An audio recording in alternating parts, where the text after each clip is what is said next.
Okay, we're good. Welcome, everyone. Go ahead, Christine. Thank you. Okay. So good morning, everybody. Thanks, everyone, for joining, guests as well as all the participants explaining about their organizations. I think it's super helpful at this time for all the new members or people who have been homeschooling but don't know all the options to be able to hear all about your organizations and what you can offer. And I think there's a lot of people who have been homeschooling who haven't had enough details, so they maybe haven't joined certain organizations. So it's really helpful for the community to be able to hear all about what you are offering and the supports that are out there. So I appreciate that. I think that what we're going to do is go in a specific order today of introducing ourselves and then come back around and start again with Darren to explain a little bit more in depth about your organization and what the services are, what the offers are.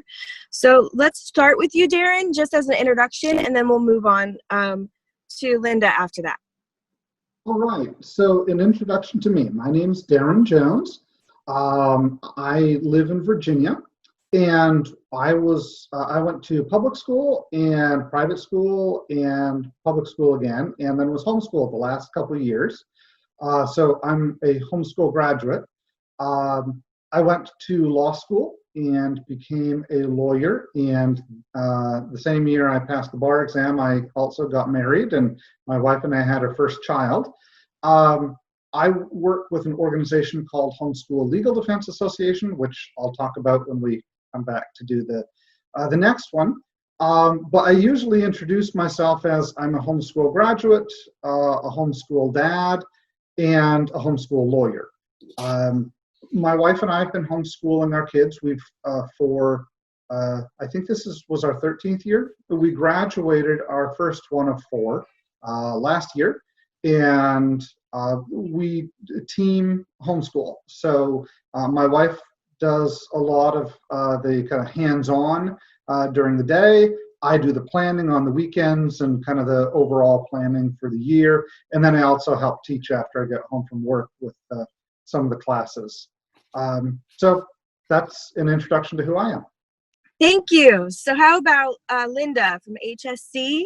Yeah, sure. So I'm Linda Maepa. I am on the board of HSC. I focus on special initiatives. What's special initiatives? Special initiatives are anything under the sun that I think strategically would be helpful for our organization to focus on with regard to homeschoolers within California, primarily with the input coming from homeschool populations.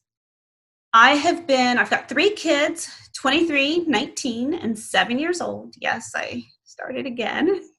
And I have homeschooled them on and off, depending.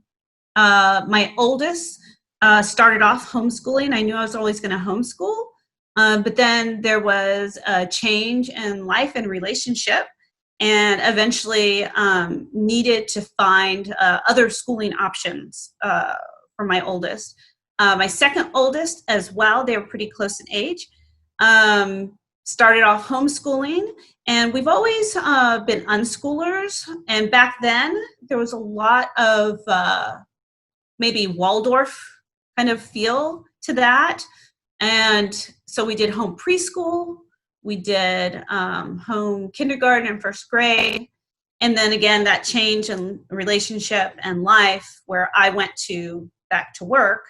And they went to an amazing parent co-op charter school. Then my youngest, I pretty advanced in my career because I had him at 43 and I was chugging along. I was like, oh, you know what?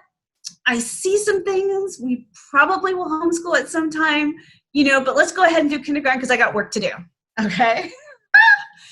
So that kid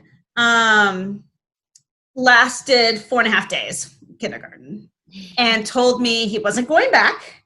And I was like, okay. So I forgot with my middle child, she was in So they were in public school, the older kids. At some point, each of them transitioned, mostly middle school, transitioned to private school. One went actually to a boarding school, a wilderness boarding school, which was an amazing school. We happened to have some funds for that at the time. And then back to public school for her. For my second, middle school was Catholic school, actually.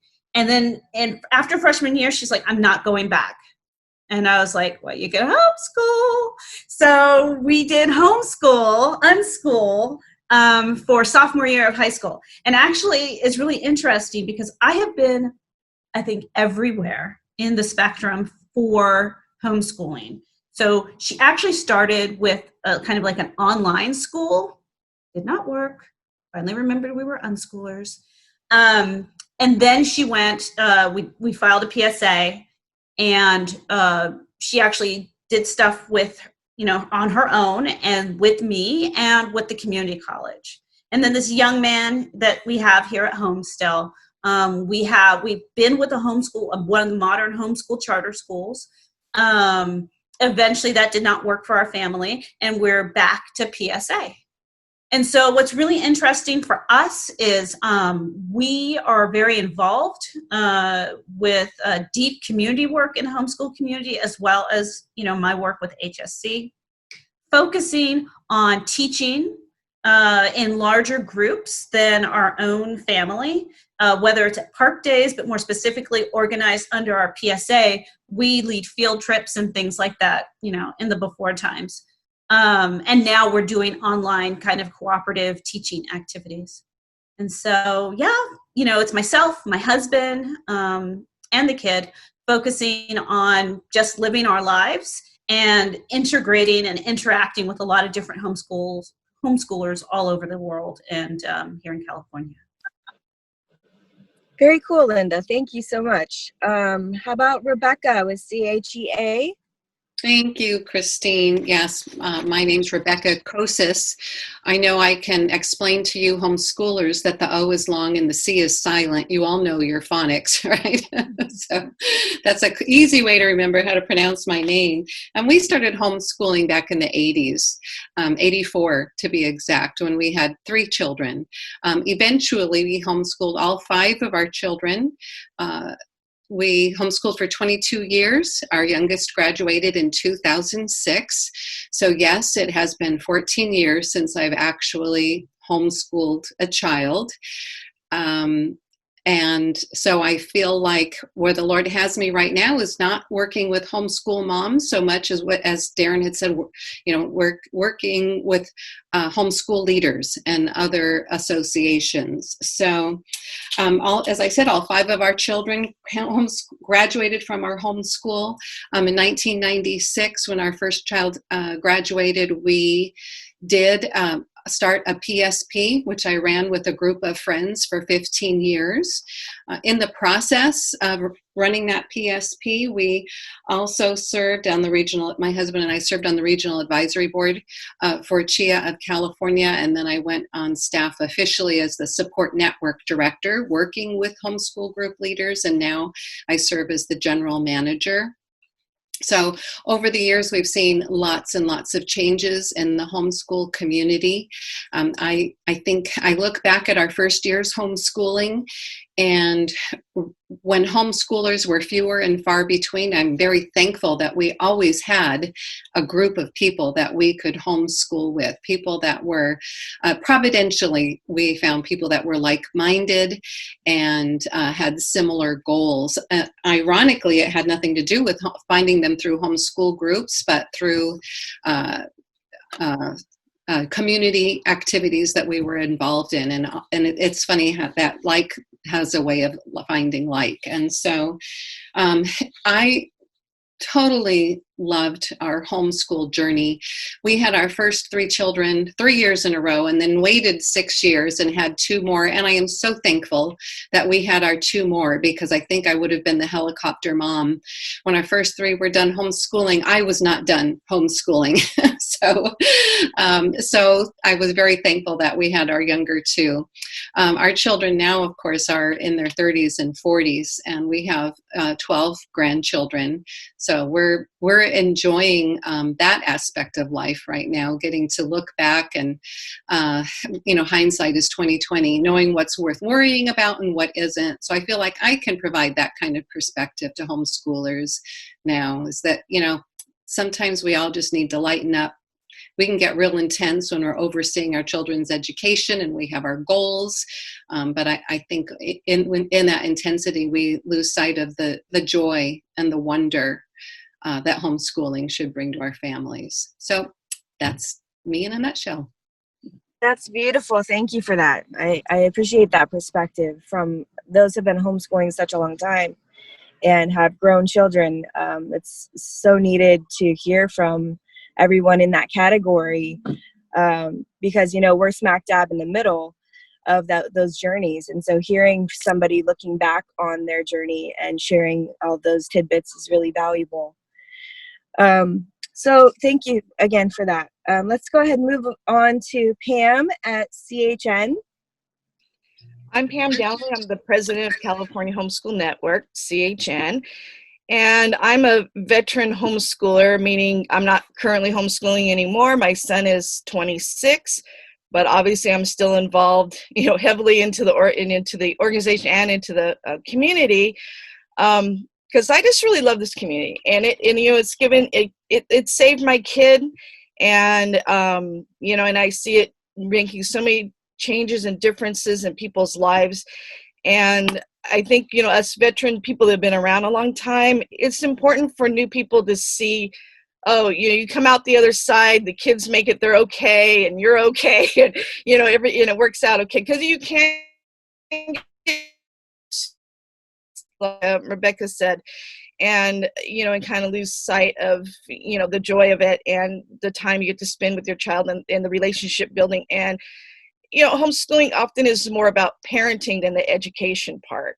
And so you get kind of that lifetime relationship bonding with your child that you just won't get any other way.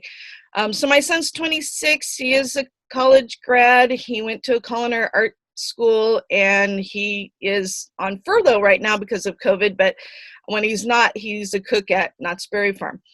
And and he has his license, and, so we're, they do make it, to the other side. And so I did not always homeschool. I did start off with him in a school, and then about the middle of the second grade, it just was not working out for him at all. And so I pulled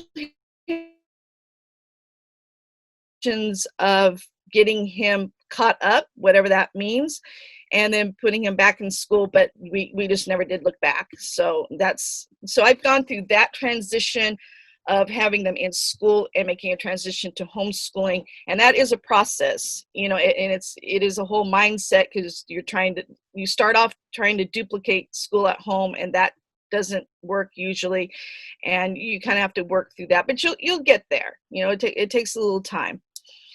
So I have that kind of experience, to be able to share with people as well. We primarily did child-led unschooling, eclectic, really, kind of a mix. And that's the beauty. And I always followed the PSA. We never did do charter. But that's kind of the beauty of that, of being able to customize your education for your child. And I think that pretty kind of sums up my intro. Okay, thanks, Pam. That's wonderful. Thank you. Let's see. Let's go to Darren again with HSLDA, and maybe Darren, you can share a little bit more about HSLDA. So HSLDA stands for Homeschool Legal Defense Association, and we were started back in 1983, which is before I started homeschooling. Our family didn't start until 1989. But I've been on staff with HSLDA since 1996, when I was still in law school. And our mission is right here on our website. It's making homeschool possible. And there are several different ways that we do that. So I'm going to take a minute or two to describe each way, and so you get a good idea of what we do. So the first thing that we do is, if homeschoolers have a question about how do I comply with the law in my state for my specific family, we've got information everywhere from the very general, here's how it works in your state, to the very specific. Here's exactly what you should be putting on your forms if your school district wants more, if the California Department of Education wants more, then we get in touch with the district or the department and explain, no, they're not allowed to do that. We've got a bunch of lawyers on staff who that's their job, is communicating with school districts and, when necessary, suing school districts. I'm in the litigation department, and we just had a victory this last week when the Virginia Supreme Court ruled unanimously in our favor for a homeschool family against a school district that had tried to say, well, you can't homeschool unless you show us all your kids' birth certificates, which that's not required by Virginia law. And the Virginia Supreme Court pointed out rather pointedly to the school district that you can't just make up your own rules like that. So that's one part of it, is our legal aspect. Another one is legislative, and that's when we work with the state organizations like the ones that are on today to look at laws that are being introduced and say, hey, this is good, we think the homeschool community should support this, or this is bad, we think that the homeschool community should oppose this. And we do that on a state level, and we also do it on a federal level as well, because we don't want the federal government getting involved in homeschooling. As a number of people pointed out, we like the flexibility of parent-driven, kid interest-driven education, not federal government one-size-fits-all standards-driven education. So legal, political, and then on an individual basis, we've got a lot of consultants on staff who can assist you when you call in if you have a special needs child. If you're just starting and need to know how to withdraw, and then what do I do with my kids? We've got consultants who can help you with the little kids and the middle schoolers and the high schoolers, and how do you prepare transcripts for college, and how do you set out a high school plan. And so those are the consultants, and they are really a big part of our organization that has grown and grown and grown. I've been there 25 years now, and when I first came, there was one consultant on staff, and now they're an entire department and in high demand. And then the last thing that I want to mention is we actually do have some courses. We've got what we call the HSLDA Online Academy, and these are basically 8th grade and up. A lot of them are AP classes. My kids have taken some of them.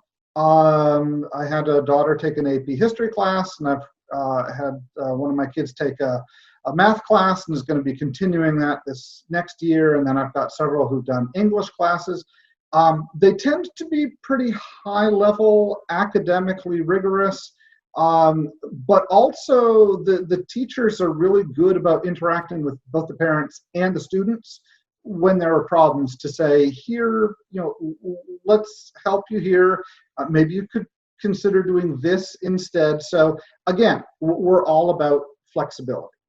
My part at the organization, I have often told people, please, don't take this wrong, but thank you for joining as a member, and I hope I never have to talk to you, because I'm one of the litigation attorneys.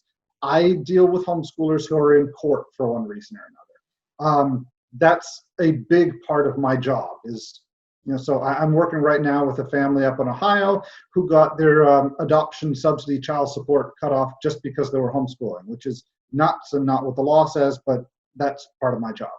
But the other part of it that has been just exploding in the last few months is I talk with a lot of your local homeschool group leaders, whether they run a PSP or a co-op or a sports league for homeschoolers, or all sorts of different things. That's a big part of my job. And a lot of them now are trying to figure out, what do we do this fall with reopening? And so I've been dealing with groups from California and Virginia and Illinois and New York and it's all a big mess, and it's kind of fun to be able to work with people through and try and figure out how I can help them help homeschoolers teach their kids. Awesome. Thank you for that. Shall we move on to Linda with HSC? So let me tell you a bit about HSC. As I won't give you a novel about myself because I already did that, but I am going to talk a little bit about myself again because it gets to what homeschooling can mean and some of the ethos of HSC. So my husband and I met at Caltech. And, we're very scientific. We're very geeky. We run companies. We start and run companies. We're inventors. And one of the things we decided to do when we began homeschooling is working with other families, even borrowing other homeschool kids regularly week by week. And of course, making sure that our family was all interested in what was going on. And that gets to the heart of what HSC is doing.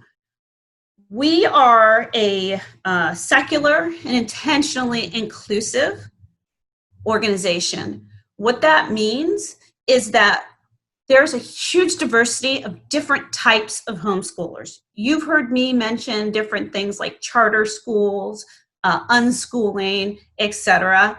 That's not the only thing that's within the HSC organization. There's religious homeschoolers. There's eclectic homeschoolers, homeschoolers who follow traditional or Charlotte Mason type homeschooling, and the like. We are the middle child of California statewide homeschooling organizations. I'm really excited to be sitting here with both CHIA and California Homeschool Network. Because what we do as a statewide homeschooling organization is we have intimately detailed information about what is happening inside California around homeschooling. Our own family, we're a farm family as well as business folk. We live in a rural environment, and there's a huge range of different types of people in California. And one of the things HSC wants to do is be representative of that huge range. And then last but not least, this organization is for not only the adults, but also we empower youth through our teen conference committee and younger children as well. Then we offer a lot of different opportunities to get connected and get information as homeschooler. We've got an information line that you can call up at any time, and you can be connected to a veteran homeschooler who has information for you. We also have county contacts, not listed here, but you can access them through our website.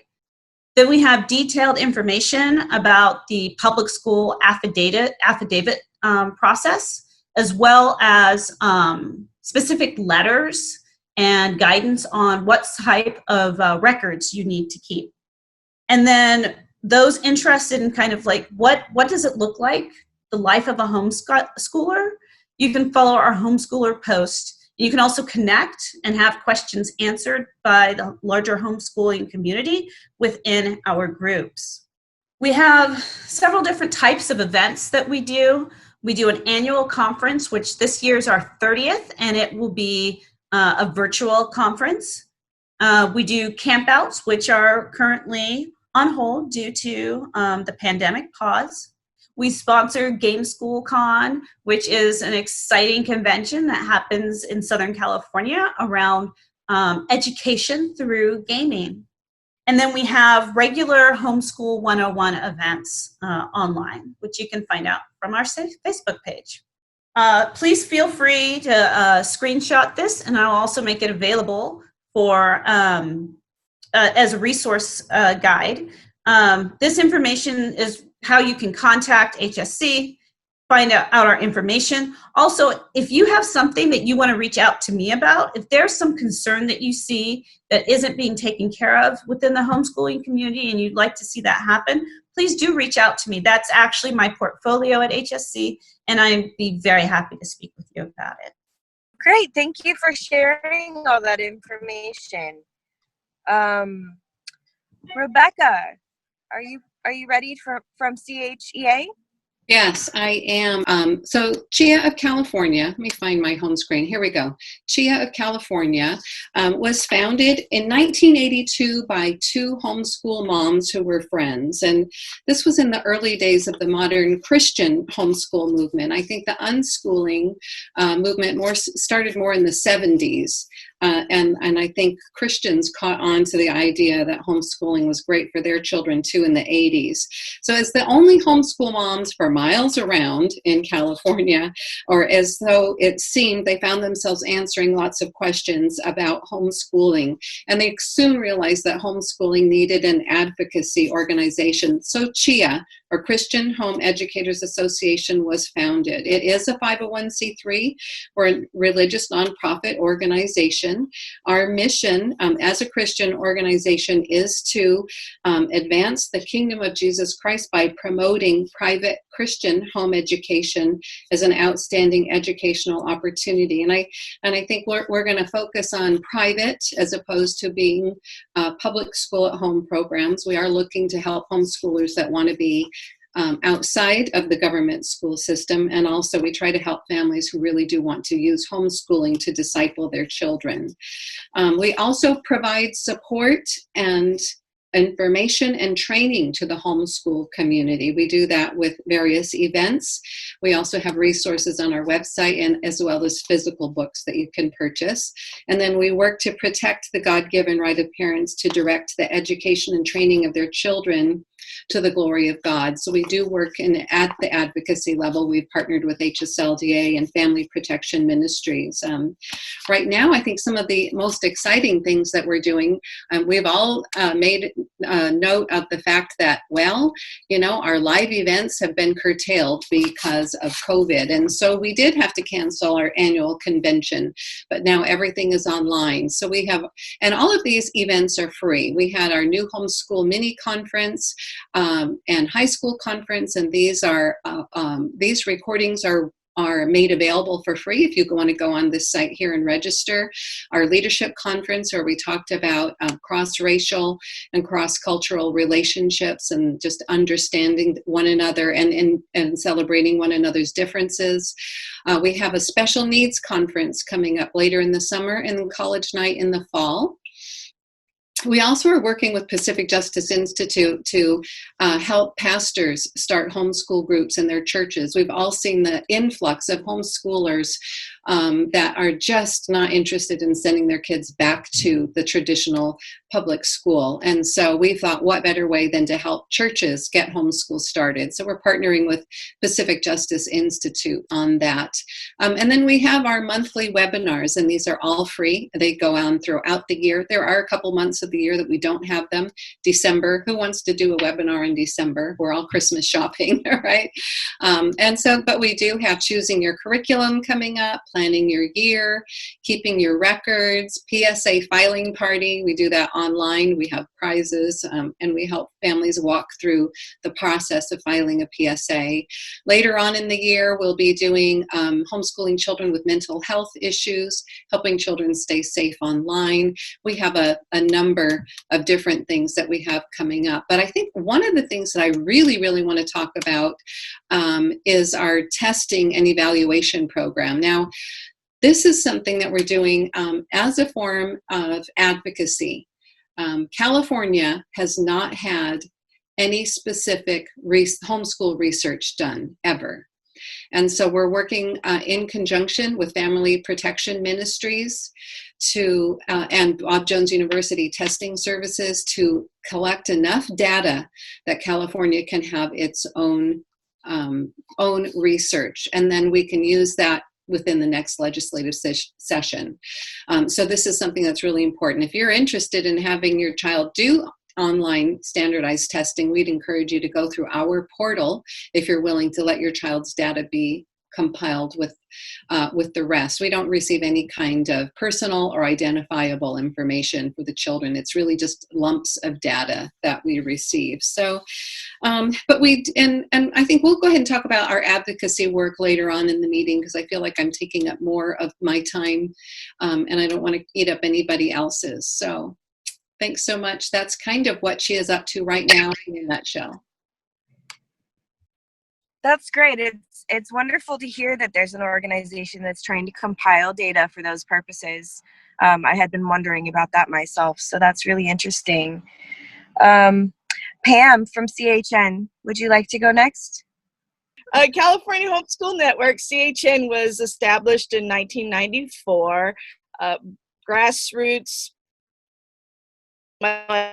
Rebecca said it was parents that started the organization. We are an all volunteer-ran nonprofit organization, and our mission is kind of twofold. One is support homeschoolers in California, and we do that primarily by our free resources that are on our website.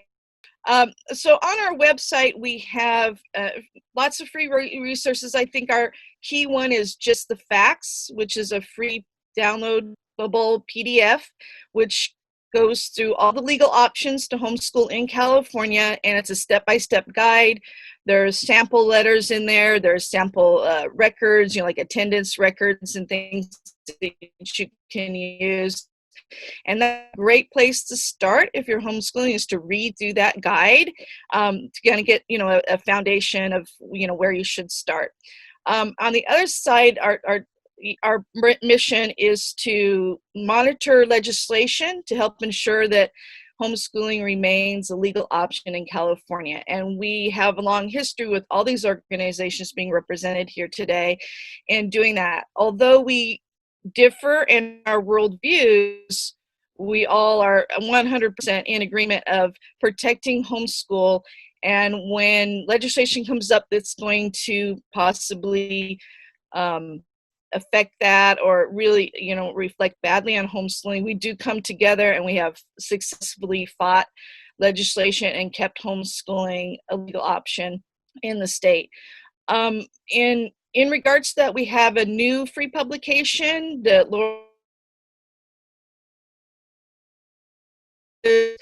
you'll find it just under Just the Facts. It's called Homeschool Advocacy. And that's it. She did a great job on that. You should look it over. It goes through the legislative process in California, how legislation flows through the steps. And there's like the legislative calendar, so you kind of keep track of what's going on there. The people just don't know how these bills come up and how they go through and what the process is. And so that's a great guide. It's a great tool just to use for homeschooling, to just teach, how that goes and to educate yourself on it. So we have those two primary PDFs, and there's a lot of other resources on there. We have local contacts people, so if you want to talk to somebody that's in your area, we have a list of groups, in the area. Because I think that was one of the questions here, was how to connect with your community or find a park day group or something on there. Yeah, how to. So I'll touch on that one a little bit. So with finding your homeschool community, which is critical when you're starting out homeschooling, because you're going to be providing the socialization for your child. And so it's really critical. During my history, my experience has been when people have come to me and said, oh, hey, my kid wants to go back to school, it's because they're not getting the socialization that they need. And so connecting with the park day group, the conferences, like Linda was talking about, the conferences, attend those. You're going to connect with people there. The campouts, we do 2 campouts a year. HSC does several campouts. Attend both, as many as you can if you're a camper. If you're not a camper, you can go to, I'm sure HSC does this too. If you're not a camper but you want to come and just spend the day at our campout, you can do that. I'm sure you guys do that. Do you know, Linda? Can anybody hear me? I can hear you. I was muted. I was nodding. So for those who aren't looking, who can't see me, yes, we do that. Yeah, I imagined you did, but I just wanted to, to check with you. So those are some opportunities there. Let's see. I am going to go ahead and touch on the PSA.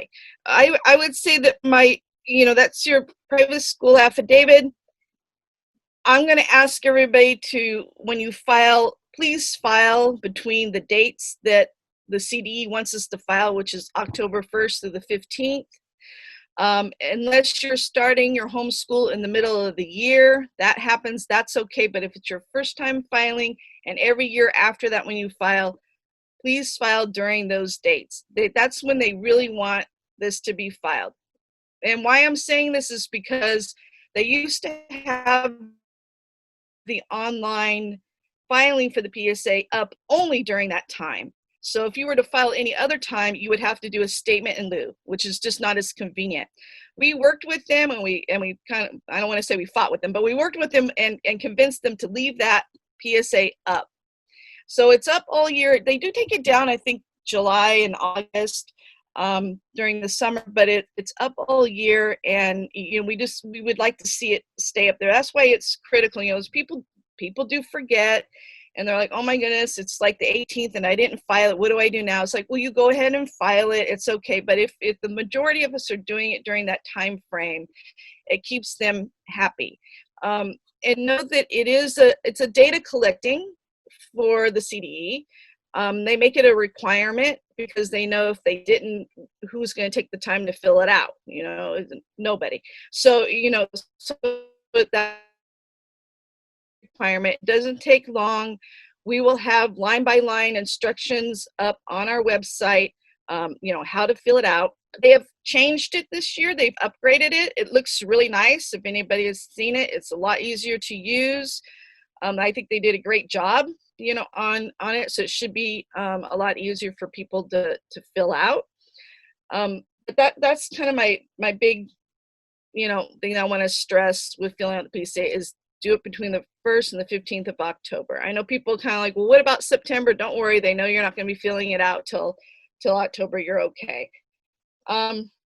What's the other one you want to talk about? I think that's really good advice, because I think parents, I know my first year homeschooling, I got very panicked, like, oh my gosh, he's not enrolled in a school. And if I had known about the PSA requirements, I wouldn't have been in that panic trying to figure out what the best path was for him. So I definitely think that's great advice. You don't need to worry in September. You're not even required to start filling out that PSA until October. So I love that advice, Pam. Thank you for saying that. Right. And the other thing is people get confused about the year date, because like if you were to file today, you would be filing for the 2019-2020 school year. And if your child's been enrolled in a school, that's not when you went to file it. They've already been enrolled. And that doesn't mean, if sometimes people think they get a jump on things. Well, I'll file today and then I won't have to do it in October. But, you have to remember you're filing for the 2019-2020 school year. So when October comes, now it's the 2020-2021 school year. You do need to file. Again, you can't get a jump on it and do it early. You need to wait for that time period, because otherwise then you haven't filed, or you've had your child enrolled in 2 schools at the same time, which is a no-no also. I know we want to get ahead on things, we want to get things taken care of, but just wait till that time frame and you'll be fine. Records, there are records that you need to keep if you're independently homeschooling. Again, in our Just the Facts, we have samples and what you need to keep. On file, I want to just stress that, people get hung up on the records. Just keep them simple. Don't stress about it. You can do just the bare bones, which is outlaid in Just the Facts. There's people that like to do scrapbooking, and, they have these elaborate pictures with the little captions and the journaling and everything. It's beautiful. I always have a lot of envy for people that, do that. So you can definitely, if you're that person, you want to put in lots of details in your records, you can certainly do that. Or if you're me and you've got some pictures in a shoebox someplace and some pictures on your phone, you can keep it really well. So if you find yourself stressing and you're really spending a lot of time focusing on the record keeping, you're overthinking it, and that's really not where you want to be spending your time. So I would, shift gears from that. And just keep the bare minimum. But like, again, it's Just the Facts has all of that laid out for you. Do we want to talk about, I don't know how you wanted to do this, Minnie, because we kind of went all over the place. Or do you want to, I'll just hit it.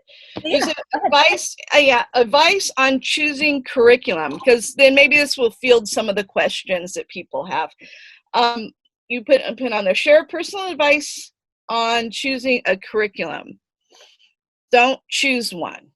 That's my advice on it. You'll spend a lot of money and you'll use about 2.5 pages in there.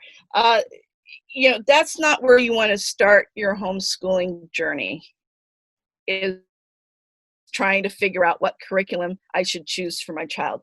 You really want to start your homeschool journey figuring out how your child learns. And how do you do that? Spend time with them. There are learning style tools out there that you can use to help you figure it out. My son is a hands-on learner. We got to see it, touch it, feel it, be engaged with it, do it. So, sitting him down with a workbook and having him do a worksheet, we just learned that this was torturous and we didn't like it. That was the extent of that. Other kids love those, though. They want their little colored pins and their stickers and all that stuff, and they love their workbooks. So you need to start with figuring out what gets your child excited, what their passions are, what they're interested in, and how they learn. And that will guide you to what curriculum or non-curriculum or what you need to do to help them, learn what they want to learn and get them in the direction they want to go in.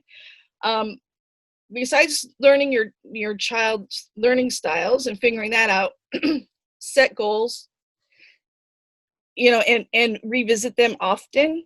And those goals are going to look different, for everybody, and they're going to change and morph a lot, but set long-term goals. I know that I attended a session at a conference where the person suggested that you and whoever else is involved in your child's education to go in a separate room and decide, when my child hits 18, what are the things, I want them to know how to do, and make a list and come back and compare them and use that as a guide as well.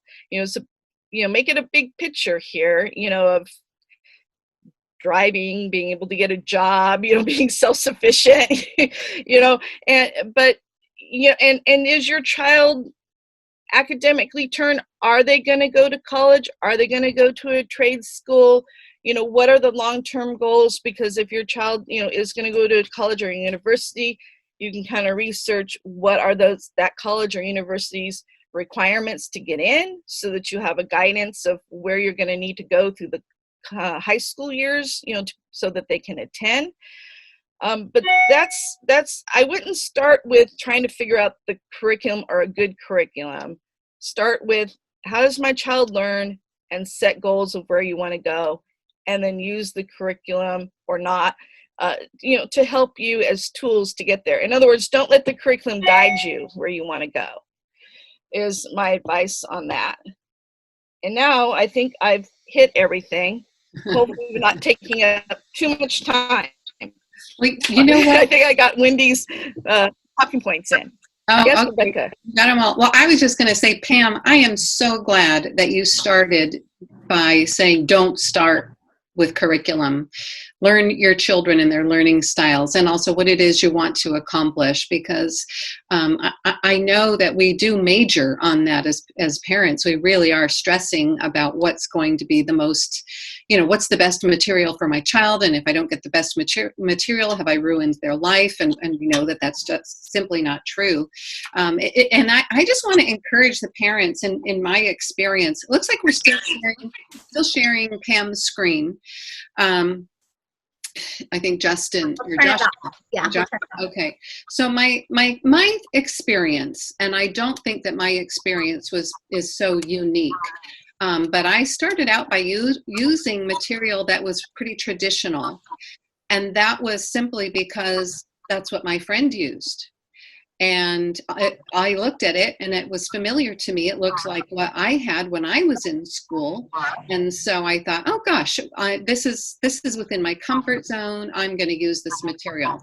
Well, it didn't take me but 2 or 3 weeks to realize, oh, this is written for classroom use. It was very ineffective, very inefficient, and it very soon went out the window. So I just want to encourage you, moms. I know that's your comfort zone, but perhaps save yourself. Now, I didn't waste a lot of money because I begged and borrowed from friends. So I was able to just pack it up and take it back and say thank you.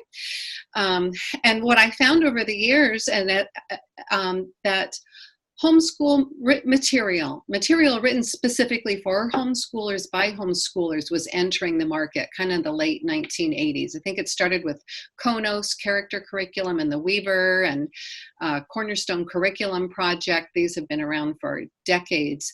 But those were the materials that I navigated towards. We were more eclectic. We did some Charlotte Mason. We did here and there. We did traditional materials within math programs. But we navigated towards the material written specifically for homeschool use. And it shouldn't be a surprise because because it was written specifically for us. I also navigated toward material because we had a large family. We navigated toward material that could be used with multiple grade levels at the same time. And that's much more efficient use of your time. And then I also looked at material that was going to be much more, that covered more ground, that perhaps was more unit study oriented, and it covered different subjects. So for instance, literature and history and Bible at the same time. So I would just encourage our participants here to be brave and step outside of the box. You're not going to ruin your children's education if you buy the wrong material. It's going to be okay, but maybe save you a little bit of time and money and look for what's meant specifically for what you're doing. So, but I wholeheartedly agree with what Pam said. Don't start your homeschool journey by curriculum shopping. Take a look at your children, your family's lifestyle, and what your goals are.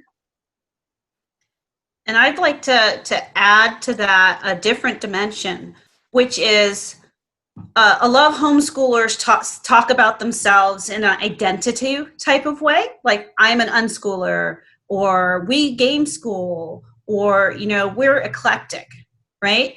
And that talks about some modes of homeschooling. Be careful between having that be your identity and keeping you rigidly working with something that doesn't actually work for your family anymore. I believe both Pam and Rebecca have mentioned this, which is that as your children age, as you gain more facility or more time in homeschooling, what happens is your needs change. And that's true for any human being. Very true. And so being able to be reflective and responsive to those changes so that you don't stick with something that has been working great for you just because it's been working, especially when it stops working. Mm-hmm. I have a very personal story where we just this week had really huge upheaval in my family, and the way we homeschool will not be able to continue going forward. We have to change that.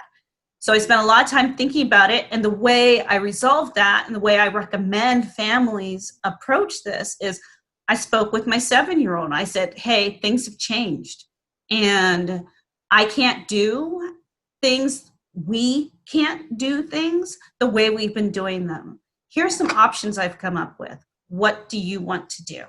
Right? You can really have amazing dialogues about family life, about learning, by being open to being responsive to the changes that happen in your family. I think that's really important. I mean, and Linda, you brought something up. I mean, with COVID hitting us, everybody that's homeschooling or educating their child, it's all been changed in an instant for everybody. Nobody is doing what they were doing before. So Yeah, that's is it and open is pretty vital. right. Does anyone on any of our attendees want to come off of mute and ask questions, or do you just want me to start reading questions? If anyone wants to unmute, please go ahead and unmute yourself.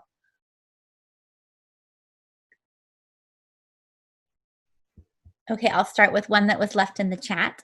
Does anyone on our panel know or can explain why the dates for filing the PSA are between October 1st and 15th? Why did they not choose to do it earlier? Well, I think that probably is because the PSA is not just for homeschoolers, but for all private schools, and it gives, you're talking about a campus with students, can be large students, and it gives them a chance to get the school year up and going. And get things settled down and kind of really know, people enroll, not everybody enrolls on the very first day that a school's open. And I think by October 1st, they've got things, kind of settled down and able to do it. That's my guess, that it is to why. If anybody else has any insight to that. That's actually fairly common around the U.S. for public and private schools, is that somewhere in the month of October is official attendance day. Because like Pam said, not everyone enrolls. There are some kids who are still moving at the end. So that's very normal in a lot of states, that you do not take attendance on day one and send it into the State Department of Education. You wait until sometime in October. And a lot of states actually have a specific day. Right. Because the enrollment will fluctuate, right? Yeah, go ahead, Rebecca. Well, I was just going to say, I do believe it has something to do with funding as well. Oh, okay. The attendance that they turn in, has something to do with the funding. Yeah, they get paid like the next month, on attendance. So it's probably, September gets turned in October, and then they get paid. Yeah, that's probably another factor into it. Yeah, if they receive any kind of federal. Yeah, if they get, state funding. I think it's also important for families to understand that these processes at the CDE weren't dreamt up to serve homeschoolers. These are processes that were in place already for private schools and public schools. So this is the record keeping and the filing for the private school up the street. And we just happen to be like a small little group of people that also use it to state that we're homeschooling. Am I explaining that right, experts? Yes, absolutely. I think that the home in California, sorry, I'm going to spit this out eventually. In California, there is no specific homeschool statutes. And I know that's kind of confusing to a lot of the new families that come in. They want to know how to where's homeschooling in the statute? And actually, private homeschoolers fall under private school statutes, and public school homeschoolers are part of the public school system, and so they're accountable to those, to their school districts there. So, and that's why homeschoolers and private homeschoolers file the PSA, and it really is very protective. I'm sure that Darren's going to agree with me, is that, and also Pam and Linda, is that we're going to fight tooth and nail to keep homeschoolers in the protection of the private school statutes. So this is it's something that we may see coming down the pike. I haven't heard any rumors, but I think we need to stand strong in that perspective. And I think, it's talking about standing strong in that perspective. I did want to talk a little bit about what CHIA does as far as advocacy goes. I talked about the research that we're funding right now with Family Protection Ministries, but I think we feel it's very important. Research, that relationship is key. And that we are working with homeschoolers to train them in advocacy. It's important that our legislators know real live homeschoolers, so that when they read articles by Professor Elizabeth Bartholet or somebody from Rachel Coleman from Coalition for Responsible Home Education, they realize, oh, we know real homeschoolers. Those stereotypes that are being presented by these other organizations or academic elites aren't really accurate. So we work with families to help them, train them to meet their legislators in the Capitol.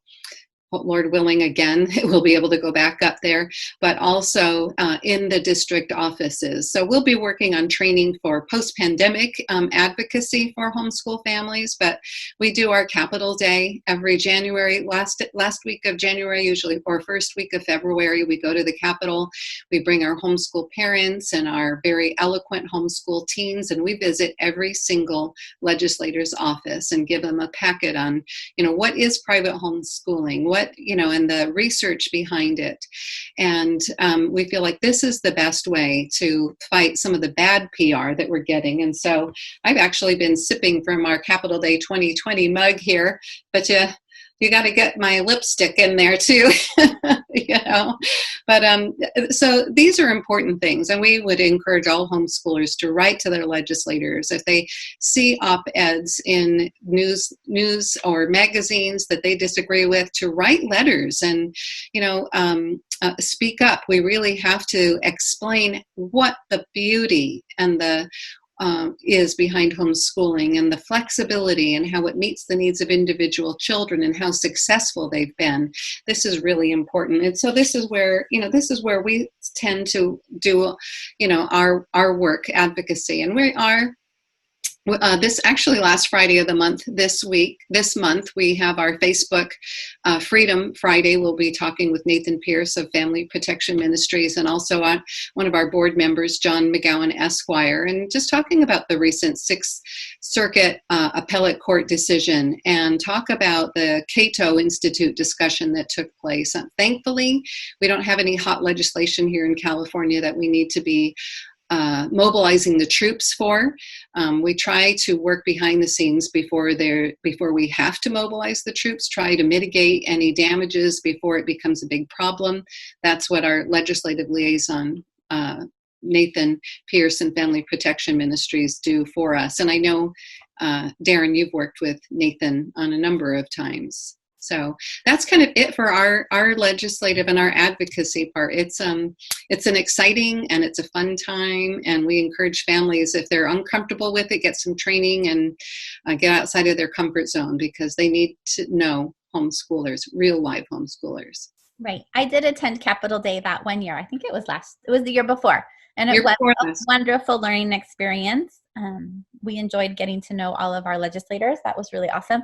I think it's important for everyone to know that your organizations work together to defend homeschooling. So it's not like you're all defending it separately. You do your separate things, but you also come together and you discuss how to best support homeschooling in California.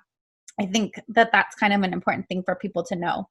You're right. We have an ongoing email thread. I have no idea how many comments are on it now, but yes, every so often we pick it up if something's in the news, and it may lie dormant for a while, but everybody's on it. I think that you talking about the news is very interesting. I have found in my personal experience with legislators that a lot of our bills do come straight out of a news article that they had read, that they feel like this needs to be fixed. They don't seem to understand that a news article is only presenting one side of the story. So I love that you're trying to educate them about who we are, all the time. That way, when they see these articles, they're like, oh no, I know these people and that's not who they are. So I think that's great. Yeah, that's really key. And I think our unspoken policy is that, legislation that comes out of a bad news makes bad legislation. We don't want that kind of knee-jerk reaction taking place. It just hampers everybody's freedom, and rather than addressing the real problem. We know when we've seen these bad, horrendous news stories, we know homeschooling isn't the problem. It's, the abuse is the problem. And there are already laws against child abuse, and there are already systems in place, and we need to strengthen those rather than punish a whole community of law-abiding citizens that love their children. Right. Yes, of course. Linda, did you want to say something? Or someone was trying to say something. I feel like I could. Rebecca, I wanted to find when's Nathan Pierce? That's a Facebook thing. Oh, yes. It'll with be Nathan? Yes, with Nathan Pierce from Family Protection Ministry and John McGowan. It'll be June 26th at 11 a.m. And we're going to do a Facebook Live. So you don't need to register, just jump on and watch us there. And, we'll be talking about those news items and anything else that should pop up between now and then. Okay, June 26th, 11. I want to make sure to attend that. I did listen to the Cato. Oh. Yeah. I don't know if you did, but if you were able to, but yeah, it was interesting. Right. Yeah. Pretty fascinating. I wanted to say something, if I could, following up with what Rebecca was talking about, from the perspective of a homeschool student. Because when I was being homeschooled, my parents were not involved in politics, but that year there was a bill that made homeschooling easier in our state. And so my parents actually made it part of our, schooling, but not curriculum, to train me in public speaking and writing. And so I actually got to write a little speech when we went up to Concord, New Hampshire for the education subcommittee hearing. I got to speak as a homeschool student for, I think we had 2.5 minutes or something, and I timed it out very carefully. That's one of my favorite memories of homeschooling, was getting to meet with the legislators beforehand and say, hi, I'm a homeschool student, this is what we look like, and then getting to practice public speaking in a real life format like that, not just a speech and debate club or something. And that was for a family, we weren't, the real political activist types. But it worked really well.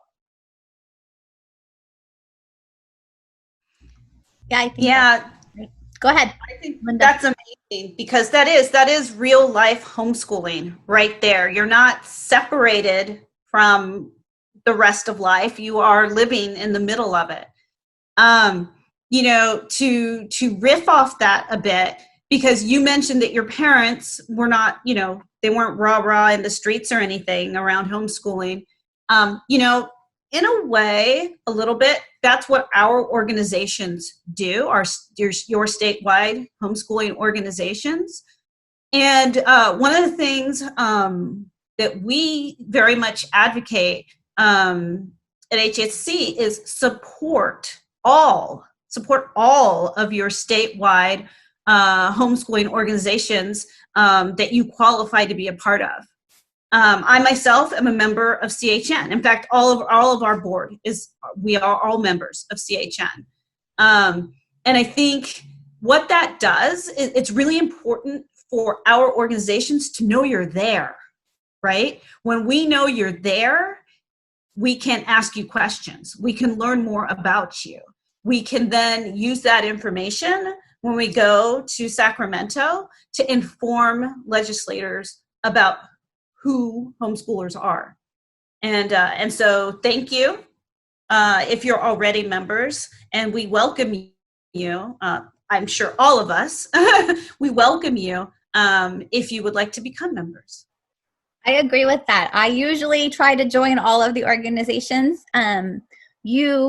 I have always homeschooled through a charter school, except for this past year when I started PSAing. So this is my first year being able to join HSLDA, and sometimes I forget to renew, but I strongly suggest joining all of the organizations if that's something that you can do and want to do. It also gets you a discount if you're a member on a lot of the events that they offer. So you're supporting them, but you're also getting a discount back. So I think that's good to know. Thank you for bringing that up, Linda. Great point. Lily had some questions kind of in regards to what the difference is. Is the records that we're keeping evidence that our child has been doing the work, or are they more like school records? Can you experts speak on what that difference would be? What do you need in your file in case someone comes knocking on your door? And what do you keep as mom or parent that's homeschooling or guardian? Well, I can answer some of that and then leave it for others. I'll just kind of run down it. You should keep a copy, of course, of your PSA that you filed. Print it out and print out the confirmation sheet when it says, yes, you filed. That's important because you really want to have that on file. You are required by law to maintain an attendance register.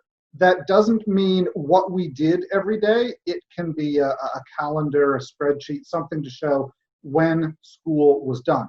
And for most homeschool families, even I'm the more traditional school type, not the unschooler type, but even we do schooling 7 days a week. We just don't call it schooling on Sundays and sometimes Saturdays. You are required to keep immunization records of some sort, and I'm not going to get deep into that unless people have questions on that. But you do also need to keep, just for paperwork, a list of the courses of study and a list of the instructors and their addresses and qualifications. Again, that's one thing that is set up that really was set up for the private schoolers. I will just say, from my perspective, I've had to help families get their CalWorks benefits extended, or their the food stamps, or Social Security, or veterans. And if you don't keep this paperwork, then we have to kind of clean up afterwards. And so I'm going to end there, but keep the paperwork. But it's not, all your school records of everything that the kids did. So, right. I'm sorry, I didn't mean to interrupt. Okay, I just wanted clarification on the records that are supposed to be the course of study and the teachers. That's more generalized. Like if you looked at a private school website, you would see that they're teaching language, arts, math, science. So you don't have to keep, like, say my child's in high school and he's doing these specific courses. Do I keep both the courses or just what would be public information on the school's website? Does that make sense? Yes. Here's what I've told families to do when, like, we're working with Social Security or something. Just a list of the subjects: math, English, history, science, physical education, music. That's it. I encourage homeschoolers to keep as few of those things as possible. So you don't need to put down that it's, math, algebra 1 using teaching textbooks. I was going to just add to what Darren said, and forgive me if I missed it, but you do need to maintain an attendance record as well. And so those are the basics. And I always thought it was curious that we didn't have to save report cards. Nobody's asked for our kids' grades. Report cards aren't even required in a public school, but everyone seems to think they are. Yeah, right. Well, and you figure you have an institutionalized classroom and the teacher needs to report to the parents how the child is doing. Well, when you're homeschooling, you obviously we don't need to do that.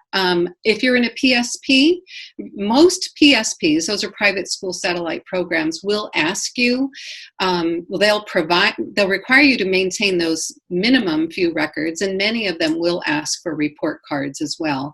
And I think that's really just for liability sake to prove that some type of progress is being made or education is taking place. However, nobody has access to these records. You're not under the jurisdiction of the private school, the local school district, and so they don't have access to these records. As a PSP leader, I was never required to show these records to anybody. I did need to verify enrollment in the case of Social Security administration or VA, just to make sure the student was still enrolled in school so that they could continue to get their benefits. But nobody's ever actually come in and said, I need to see the student's records. I was always able to answer on behalf, verify enrollment and verify students' age. And so it's just very interesting. You do need to maintain these because it is in the ed code, but don't panic. Nobody is going to be knocking on your door and asking to see those. On occasion, the Department of Public Health can audit PSPs immunization records, but again, they don't see students' identifiable information. And I don't know now, Darren, you might have a little more information on this. Since the SB 277 and home-based students are not required to have vaccines, are any of these individual families being called on the carpet? Asking, I haven't heard of any of these small individual family PSPs getting their health records audited. To me, I haven't heard of it. It's unheard of. No, nor have I. And Okay. I think that's the type of thing that if individual families were starting to get letters from the health department, I think not only we would hear about it, but a lot of people would hear about it. Right. Yeah, right. we'd all be hearing about it if that was happening, but that is one of the exemptions from the law, non-classroom based or homeschool through a PSA or a PSP. So they shouldn't be hearing from anyone, right? Absolutely. And, CHIA does have free downloadable forms if you want a sample attendance record or sample course of study or report cards. I'm going to go ahead and put a link to that in the chat. Feel free to use them as they are, or, copy them and personalize them, but just use it as something to get you started. And I will combine all of the resources from everyone and put them on the page and share it so everyone will have that. So you don't have to be trying to copy things from here. I'll put it all in one place neatly for you guys as well. Can you guys just explain briefly about the attendance record? I feel like the best way it was ever explained to me to make me not be in a panic was just keep the calendar that says days absent mark in red, and then my calendar is blank. Is there any other advice, or is that the going advice? That's probably the going advice, Wendy. I mean, just the facts, we have a little, attendance calendar that the months fit on a single sheet, so you can just print it out and plop it in and write the year in and plop it in. You don't necessarily have to write down, I can tell you that in public school, the way they take attendance is they only mark when a child isn't there and on absent day. So, really you only need to put down an absent day, and your child's in homeschool, they're most likely going to have perfect attendance because they're with you. So, yeah. I think it gets confusing for parents who homeschool through the public system because we are required to mark attendance as being there every day. So when you move to a PSA from a charter school or a non-classroom based independent study program through a district, it's the opposite, just so we all understand that. Okay. Wendy, could I have to leave in a couple minutes, and there's a question that in the list that you sent out that I'd like to address if I could. Please, yes. Okay, so the question was, how can we get information regarding homeschooling in other states? Yes. And there's a very simple way to do that. I'm showing this is the website for HSLDA, hslda.org. And if you look at our legal, there's actually a map here of state homeschool laws. We've got the real low regulation states in dark blue and then light blue, and then the ones with a bit more regulation in lavender and then purple. You can click on any of those and it'll bring up information on them. So I'm looking at like states we can move to and states we should avoid. No. I will say Pennsylvania is one of the most highly regulated, but it's also got a ton of homeschoolers. Right. If you're looking for homeschool community, Pennsylvania is really good.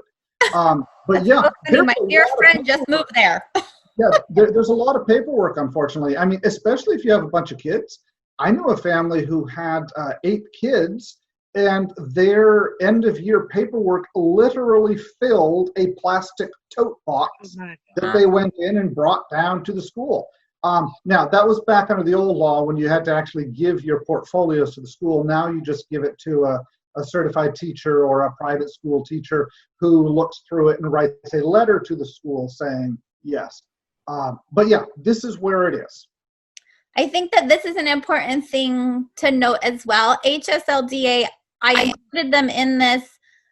We have mostly California organizations, but HSLDA serves homeschoolers nationwide. And also now that I'm a member, I notice in my emails a lot that you guys are helping families in other countries.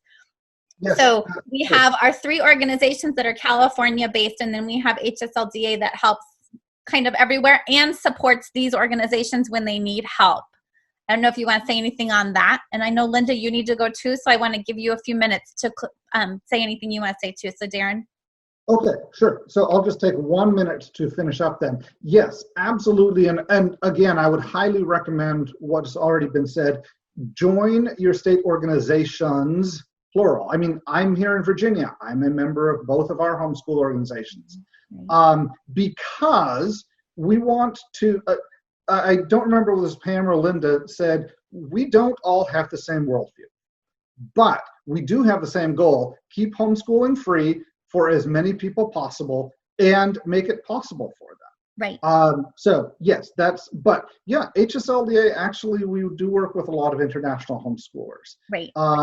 We actually have a sister organization in Germany where it's technically illegal, and we're trying to fight that. We've got a sister organization in Canada, and I believe one in Japan as well that we work with there. So, okay.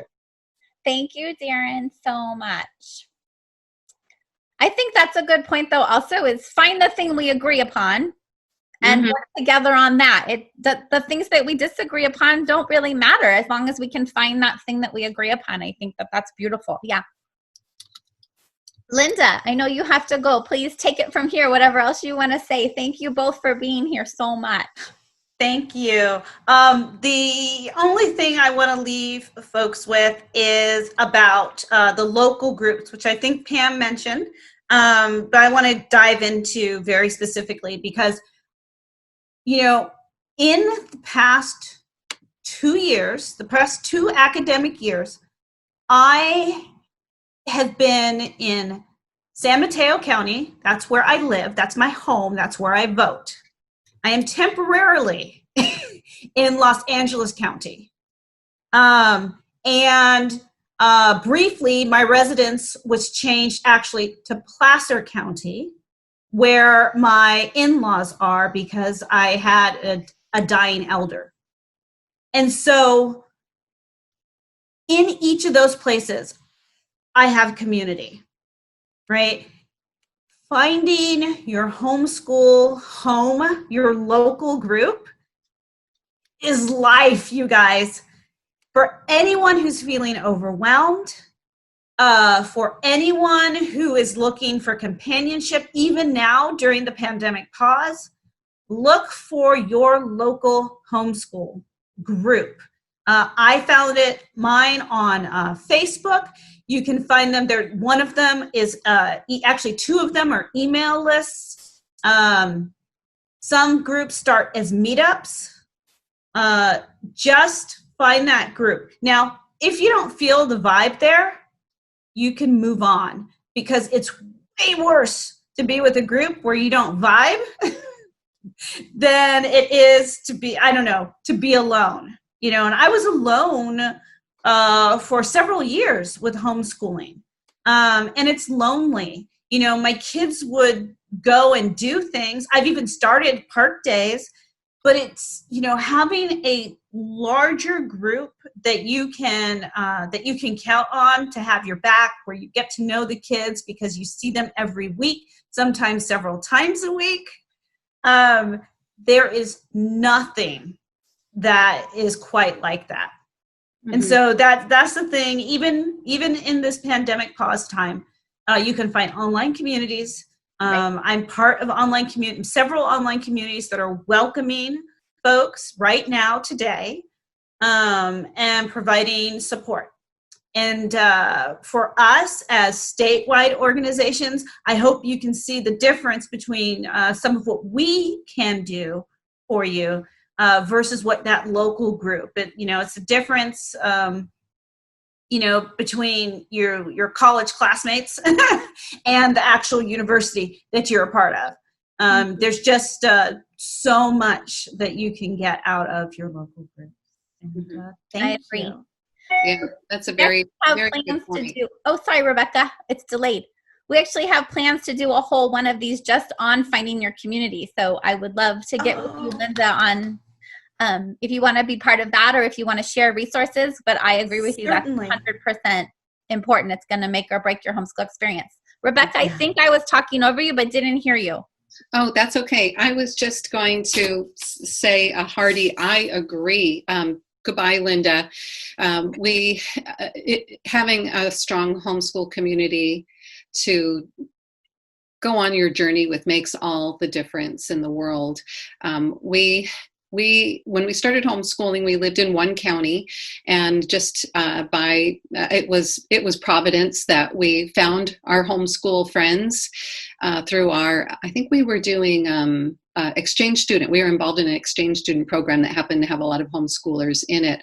And so we just were immersed immediately into a like-minded homeschool community. But then we moved to a different county, and it took a couple of years to actually find a group. And ultimately, I think we really made a group, because it's funny, I found a group that was local to us. And as Linda was saying, finding the right group makes all the difference. So here's my faux pas. I found this newsletter, homeschool newsletter, and it said HIS. And being a Christian, I thought, oh, it's his. This group must be a Christian group, and they're his. They belong to Jesus, right? And so I jumped in and got involved and did swim lessons with them. And after a while, I realized we weren't really making relationships. We weren't melding together. And so I said, so one of the gals, what church do you go to? And another, and a couple of ladies stopped in, and I would say things from now and again over a picnic lunch or something, and people would look at me kind of funny. And so I finally said, so what church do you go to? And they said, we don't go to church. We're not Christian. And I said, oh, and lovely families, wonderful homeschool group. But I realized that's why we weren't having that heart connection. That's why I wasn't finding the kindred spirit homeschoolers. Is because we were not really, though we agreed with 100% on homeschooling, our foundation was very different. And so I realized, okay. And went on and carried on relationships with many of them over many years.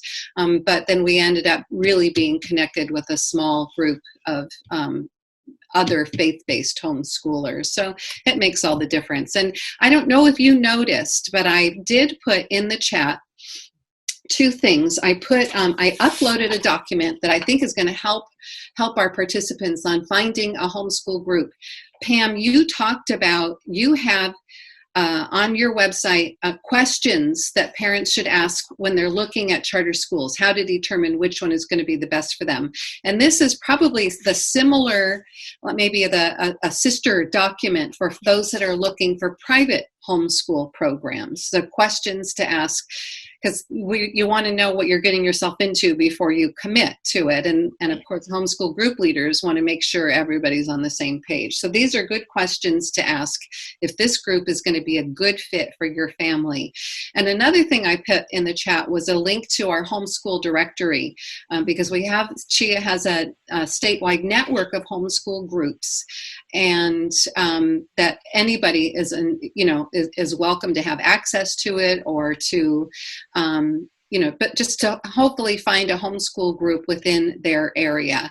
And they're affiliated with CHIA's network, and that they've agreed with our statement of faith, and they have Christian leadership.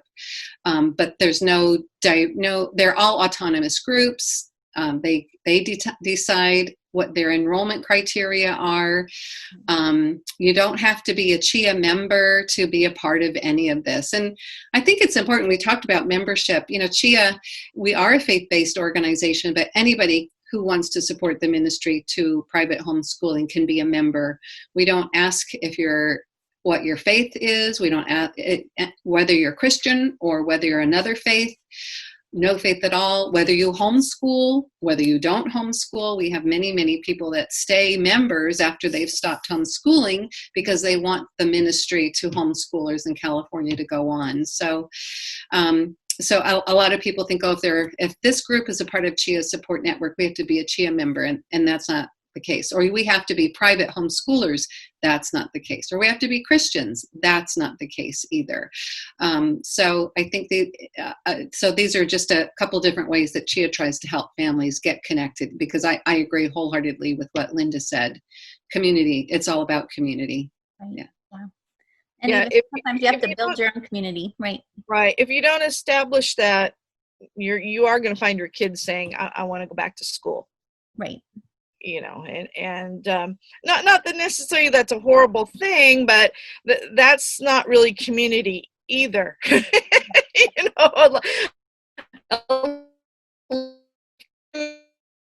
Not so great quality socialization in the public school, Right. So, yeah. But yeah, finding your group that you connect with is pretty vital. And I know we have a list of Park Day groups in our files section on our Facebook group, and then it is on our website if you go to Homeschool Resources. And I can give you some of those links, Wendy, so that to those specific pages. Share them with families. Yeah, for sure. Right. So there's a couple more questions and comments on here. Pamela sharing that she's been homeschooling for a few years now, and she tried so many things. I think this was probably posted back when we were talking about curriculum. And now that she found the things that work for her, she feels like her kids are behind because it took her so long to figure it out. And I just want to make you feel better by saying that as homeschoolers, we have so much more time that I don't feel like our kids can be behind, because our children are learning all the time, 24 hours a day, 7 days a week. So don't beat yourself up that it took you a long time. Don't worry about being behind or in par with what other kids are doing in public school. You're on your own journey, and it's a beautiful thing. Yeah, it's that notion of behind, like, what does that mean really? It doesn't really mean anything. It's really an internalized criticism that we're not doing enough, or we're not doing it right, or something, we're failing in some way is what it is. But the time that you took to get, and I'm addressing the person that asked the question, the time that you took to get what now works for your children is vital. That's key. That's everything. And it's a process. And you didn't lose anything though. You've gained everything now. So, just feel confident in that you're in a really good place now. You figured things out, and, and here we go. You're going to have a great journey now. Right. So I hope that helps her.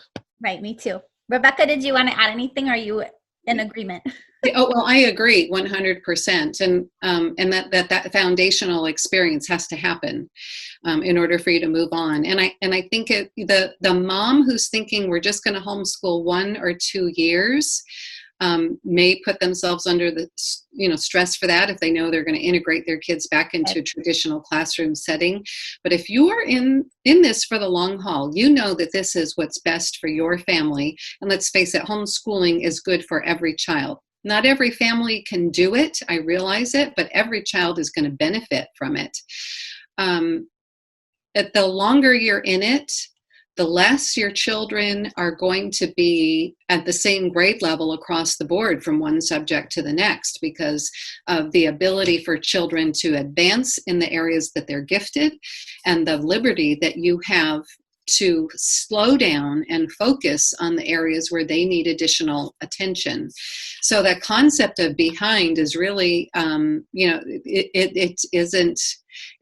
doesn't exist when you're trying to suit the education to the needs of the child. So if you're trying to compare yourself to the public school child down the street, many of us homeschoolers have found our relatives comparing our kids to their cousins, or trap them in the corner in the kitchen at Christmas and ask them to count change, do the times tables. Yes, exactly. So let me trap your child in the linen closet and, ask them to recite Shakespeare or something. It's just, our kids know different things than their public school counterparts. So that the behind, ahead kind of concept doesn't exist, because we're meeting the needs of the child and also the family. Homeschool experience is unique to each family. So, and that's one of the things that I think we have the perspective as the veteran homeschoolers, is that's one of the things that we really, spend more time worrying about than we need to. Enjoy the journey, discovering your child's strengths and their gifts, and tailoring their education to their needs. Exactly. So Maria was asking, what changes are we seeing regarding the effects of COVID and private homeschooling, like within the community? What have you guys noticed? Well, our private homeschool groups are growing by leaps and bounds. Right. Because parents don't like the I don't think it's so much a fear of their child getting sick as the environment that they're sending their children back into. Yeah, that's what I'm hearing too. Yeah. I think that, it's kind of a mix of both. I think there is, some fear of sending them, but also it's like, well, what is it going to look like? My kid's going to be sitting in a desk with a mask on all day with plexiglass, around them, and standing, and recess is going to be, well, here's your little square you get to stand in, and here's your little square that you get to stand in. And I mean, how traumatic, is that going to be? And how much learning is really going to be taking place in that kind of environment where, I don't know how a child feels safe, there. You're sitting there and you're just going to feel like, oh, any minute, I'm going to catch this if that's but on the other hand, like, I don't know how they have much choice either. I mean, they not to get into the whole COVID thing, but there has to be physical distancing there so that it doesn't get spread, like crazy. And, so I know that, I have a family member that is a substitute teacher. And so she's saying that, they're not sure what they're going to do yet. But, so far there has been some school districts that have given, like options. You'll have the option to do 100% in classroom. You'll have an option to do 50-50, where they go to the school a couple days a week and stay home a couple days a week, or 100% online. So it's not going to be uniformed across the board either. It seems like it's going to kind of be like district by district of what they're doing. Probably that's because they're not all structured the same things. But this was just one that she received a letter from that's what they're going to be offering the parents as like a choice. I've heard like, they're going to have them staggered days, so they're not all the kids are there, so the classrooms are cut down. There's all kinds of things, but it's I don't blame. It's like you sending your kids back to the big unknown, or keeping them home and homeschooling. So yes, we are seeing a big influx of people that are looking at homeschooling because they really don't want to send their kids back into that. And we'll see. I think that some will do it temporarily into schools, get back to normal, and off they'll go. I also think that there'll be some that, maybe they were on the fence and thinking about homeschooling, this kind of pushed them into it, and there's going to be people that end up embracing it and staying with it. So I think at the end of the day, the net result is we're going to see an increase in homeschoolers because of it. Right. And that's not a bad thing, Right. Yeah. Right. And I think that, they've had the taste of the virtual school these past few months. Some of them realize, I look at my little granddaughter's experience in first grade. She loved school, couldn't wait to get there. And at the end of the school year, she was bored to tears. Right. You can't give a child a stack of worksheets and a few videos to watch every day and call it an education. And it was just such a poor excuse. I'm not critical of the schools. I know that they were doing the best that they can to help meet the needs of the children. But I think parents are looking at the virtual schooling that was taking place, I hope that parents look at that and realize that's not homeschooling. Right. I don't know. I always cringed when I would see the headlines, "We're all homeschoolers now," and then I knew what my public school grandchildren were doing and trying to help their mama say, combine some of these classes. It doesn't have to take you 8 hours, to do this. Right. That's not homeschooling. That virtual school is not homeschooling. And there have been those that felt like this was their introduction, and they loved having their kids home, and they're going to be in it for the long haul. And there are others that saying, if that's homeschooling, I don't want anything to do with it. And that's just not the education that we're talking about. It's a life school. It's a lifestyle. I'm sorry, Right. lifestyle for a family. It's not kids in front of screens all day long. Yeah, I thought it was interesting because I think we had a lot of, like everybody said, oh, everybody's homeschooling now. And we were like, no. Right. Really Even doing we're not homeschooling because homeschooling, honestly, but we usually we're not really homeschool. Right. homeschooling right now either because Right. it's not how we do it.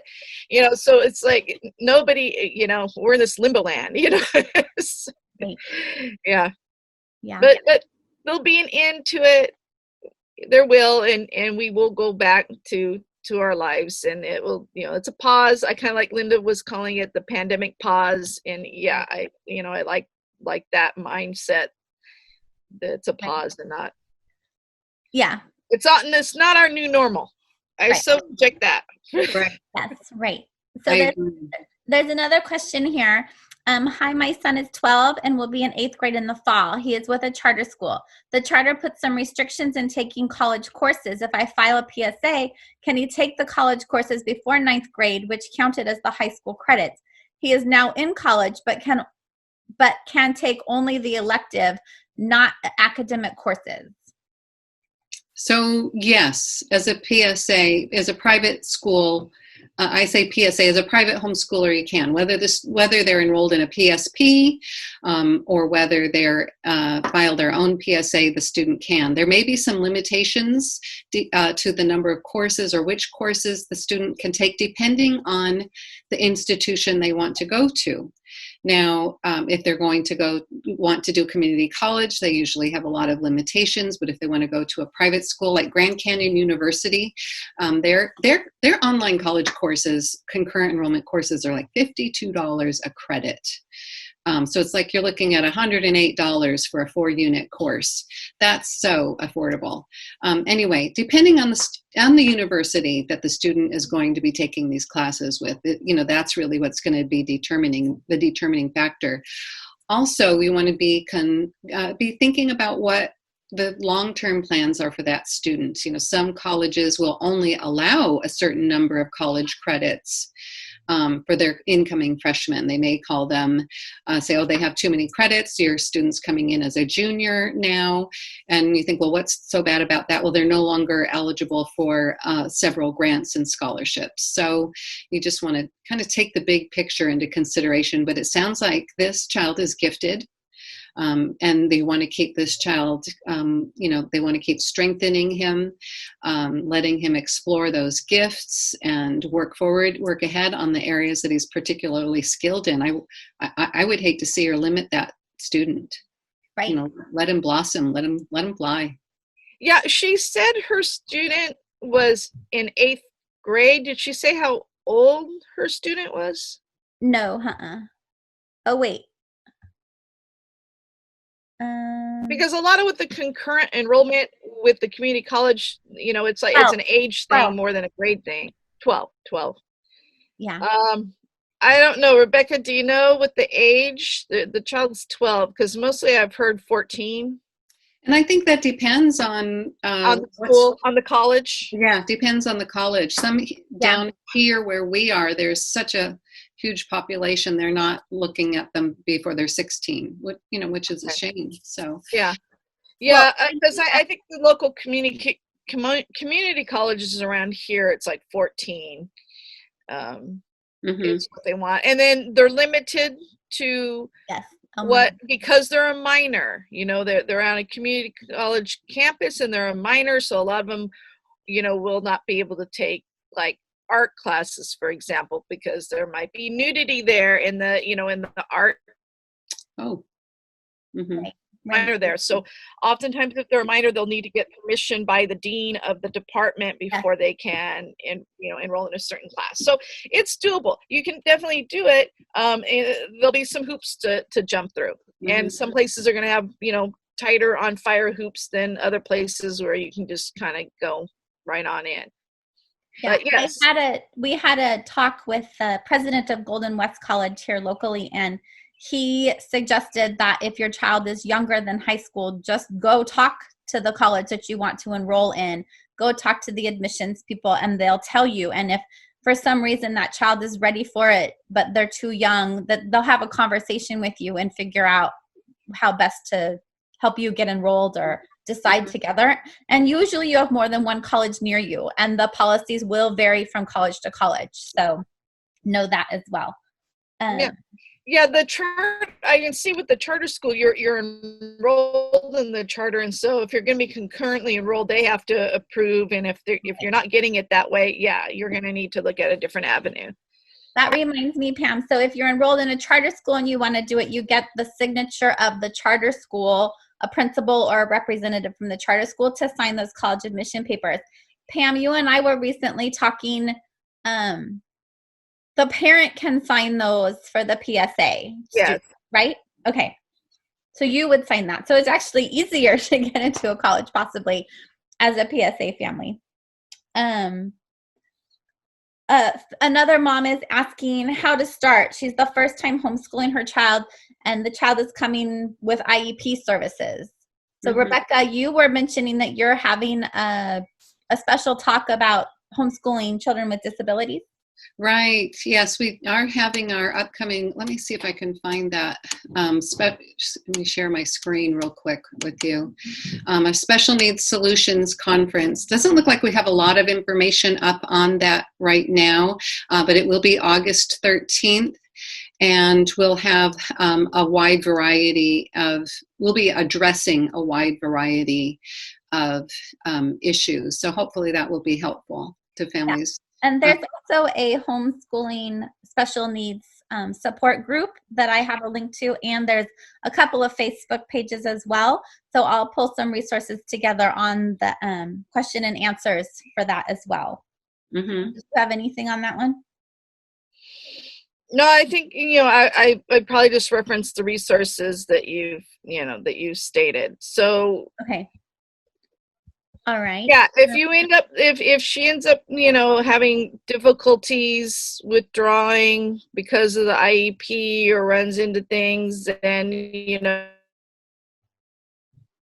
one of the homeschool, you can reach out to CHN or one of the homeschool organizations so we can help you, navigate that. Right. But there's other groups like Rebecca mentioned and you mentioned that have people that really specialize and are the experts in this area. It's a tricky area. Right. I think we will have, but doable. Okay. Yeah. Yes. Right. Absolutely. And one of our partner organizations is SPED. I don't know if that's who one of the resources that you have, but we're hoping to be able to partner with them. Oh, great. There's a link to them on our blog, our homeschool411.com blog site. And they have, they're just a wealth of information. Lord willing, we'll have at least one speaker from that organization at our Special Needs Solutions Conference. I say conference, it's an online mini-con. Conference, yes. Yeah. Someone else asked, what type of funding or grants are available for homeschooling? So for private homeschooling, there really aren't. That's probably one of the big differences between private homeschooling and public homeschooling. When you're homeschooling through the public school, you have access to those finances. When you homeschool privately, because you are completely parent-led and parents have the final authority, you're not under the jurisdiction or authority of the government schools, you do take financial responsibility for your children's education. It's one of those things that we within the homeschool community have found found that, well, number one, homeschooling isn't as expensive as it would seem to be. Right. But I realized that that life in California, maybe Southern California more so than Northern, I could be wrong, it is very expensive. So there are used curriculum sales that abound across the state and also on Facebook. Get yourself in a homeschool community where you can trade materials with one another if that becomes an issue. And as I said, it's so doable. It's just we need to erase some of the preconceived concepts of what it takes in order to homeschool. Right. Well, and I find most of our jumping off point, like lessons and things that we try and dive into totally for free on the internet or at the library, or we go on field trips. So you could really do it free to very little cost. Mm-hmm. Right. Yeah, Right. and that's just kind of the nature of things. Once you start taking funding from grant, about their scholarship or whatever, there's going to be ties to that. So with the independent, it is independent. It is going to, all come out of your pocketbook, but then you have the most absolute 100% hands off, freedom Right. to do what, and homeschool the way you want to. Right. So that's the big pro to it. Yeah, so you could join a charter school or a district independent study program, and those would provide you with curriculum or access to help direct student funds for how you want to educate your child. But like Pam said, there's a lot of hoops that are then required for jumping through. It's not completely undoable. I've been homeschooling that way for 11 years, but you just need to be aware of what the differences are, what you're having to do to get access to those funds. But let's say Sorry. there's a way to get them, which would be through a charter. Yeah, and we'll do another session specifically on charters, or I'm also happy to answer your questions about charters if you message me. My contact information is on the site, the website, and also on the Facebook page. So the next question is it possible to submit the PSA filing paperwork prior to October 1st? And Pam, you already touched on that. Don't submit it. Do it. Don't do it. The real reason why it's no is because you won't be filing for the right school year. Right. Okay, you'll be filing for the 2019-2020, school year. You've got to do it on October 1st to be in the right school year. Right. And then what info do we have to provide to the school district? So I think this means upon enrollment, what do you need to provide? Nothing. If you file a PSA, you've notified the district, the California Department of Education, that you have a private school in your home. You're not asking for permission. You're not getting their approval or their accreditation. This is it's an affidavit that you sign upon penalty of perjury that you will have established a full-time day school at the address that you provided. And that's really all that you need to do. You do need to withdraw your child from their current school, though, and that's very important. It's important that you withdraw your child from the school, and we recommend that you do it with a certified letter so that you can track that. You can see who signed for it, make sure that they did get that notification. And I also recommend that you send for your students' records via certified letter as well.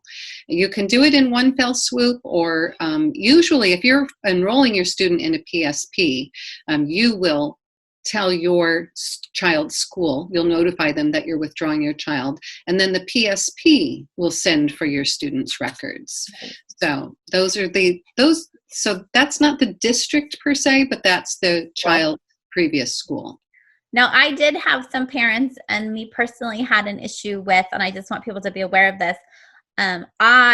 Mom withdrew my child from his past school, and then school administrator, made the records request. So mom didn't make the records request. The school administrator did.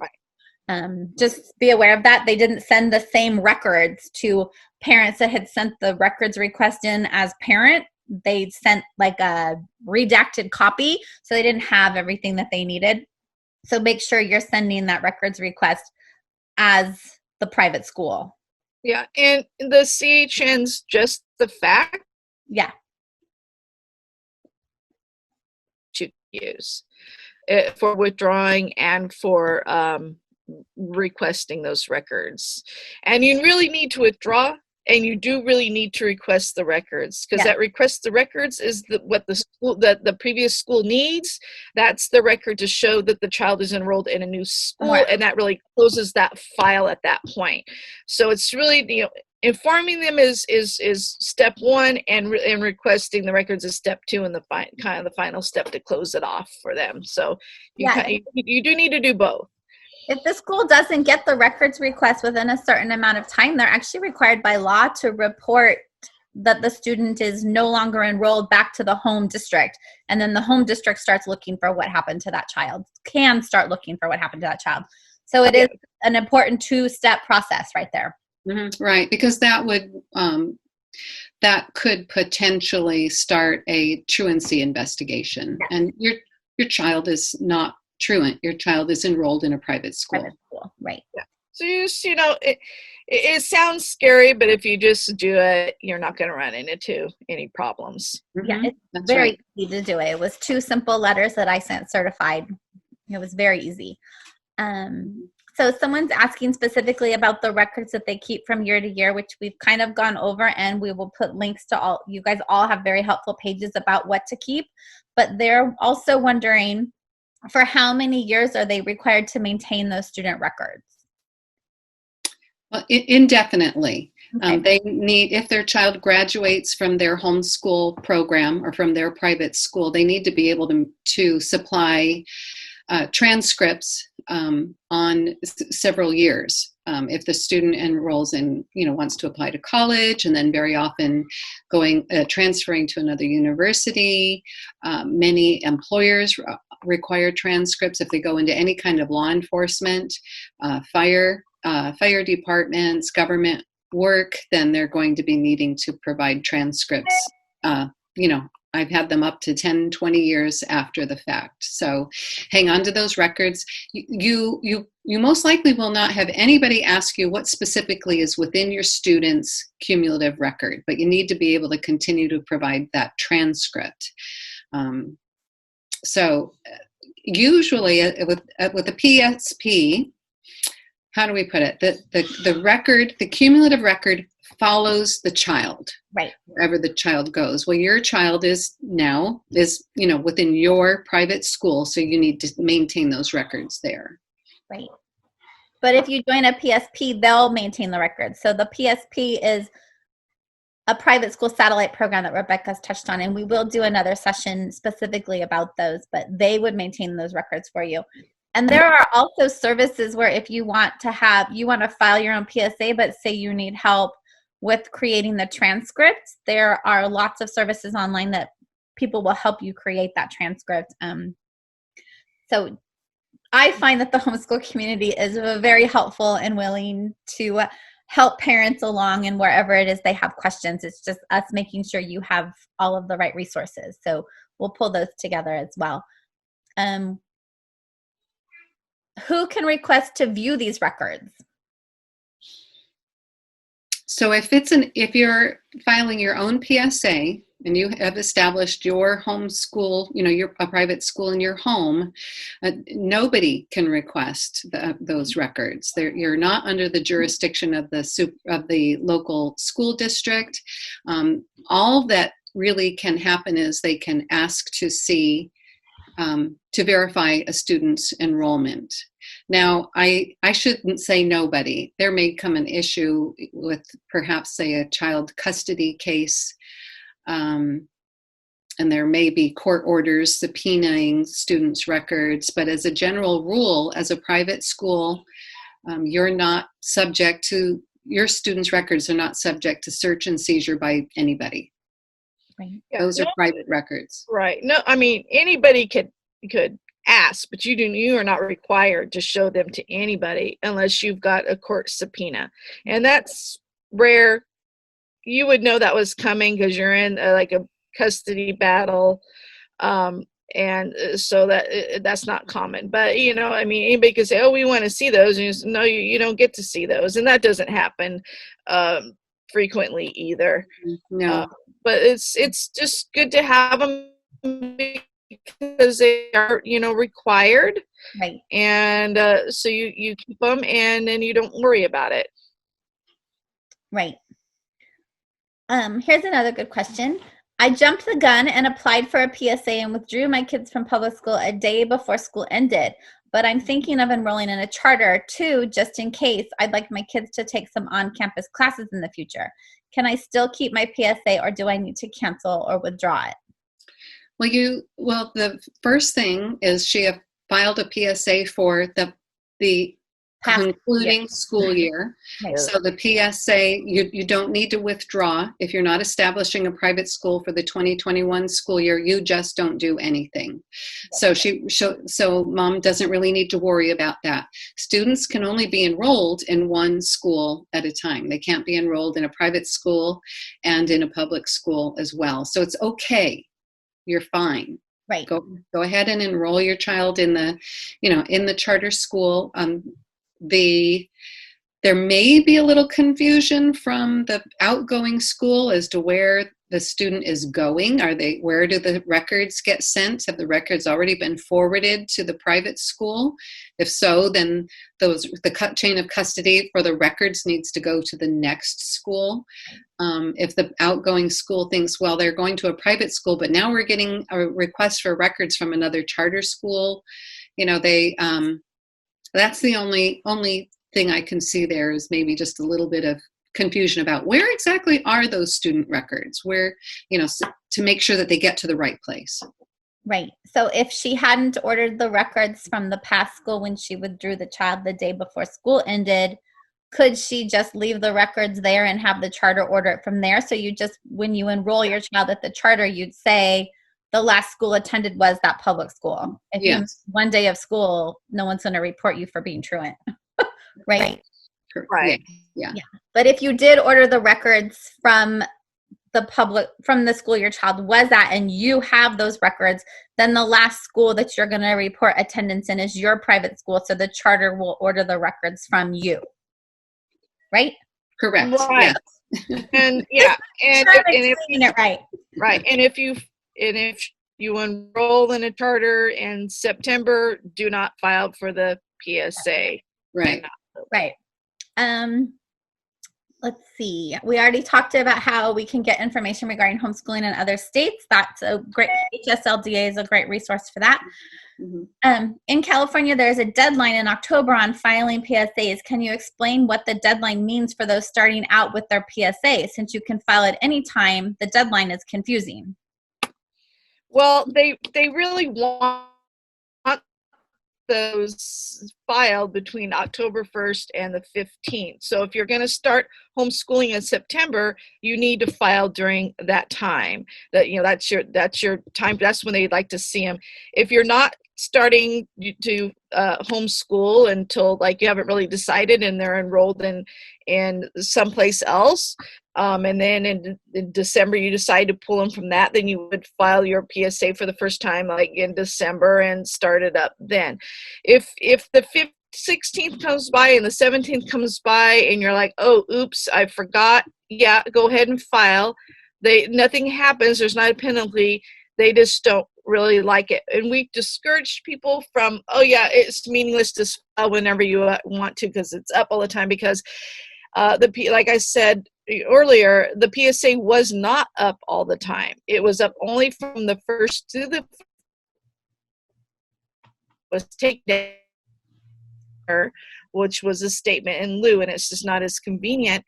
And we fought with them. I'm going to say fight with them. We convinced them to leave it up, right, and that we would comply with the dates. So we're really asking, please don't blow it for everybody else. Just file it during that time period. It's not a big deal. Right. There's no confusion about it. The thing is due between the 1st and the 15th. Do it then. If you forget, fine. But if the majority of us are at least complying with those dates, it will make them happy, and it's better for the community. Mhm. Yeah, it's for their purposes. They don't want to see the PSAs trickling in all year long, and then it creates work for them all year long. They would have requested that we do it between the 1st and 15th, and so we try to honor that. Um, I I have been concerned with some of the. There seems to be some misconceptions about what the PSA is, that it's maybe a safety net for families that aren't really quite sure what they want to do. And so, come March or something, they're not real happy with what they're going to do, but they can't. But they want to take their child out of their current school or get into a different charter, but they're not answering their phone calls or emails. And then I've seen in so many Facebook groups, they're told, just file a PSA and you'll be fine. Just file a PSA and you'll be fine. Then your child won't be considered truant. And I would caution parents to not do that. What you're doing is you're telling the state that you are establishing a private day school that teaches the several branches of study that are required within the public school, and then you're filing it under penalty of perjury. So what you're doing is you're technically, the PSA was never meant to be a safety net until you could get your ducks in a row. The PSA is there for people who are establishing a private day school. So that's been of concern for me. And again, as Pam has said, having these PSAs trickling in all year long because people aren't really sure exactly what they want to do is not doing the private homeschool community any favors.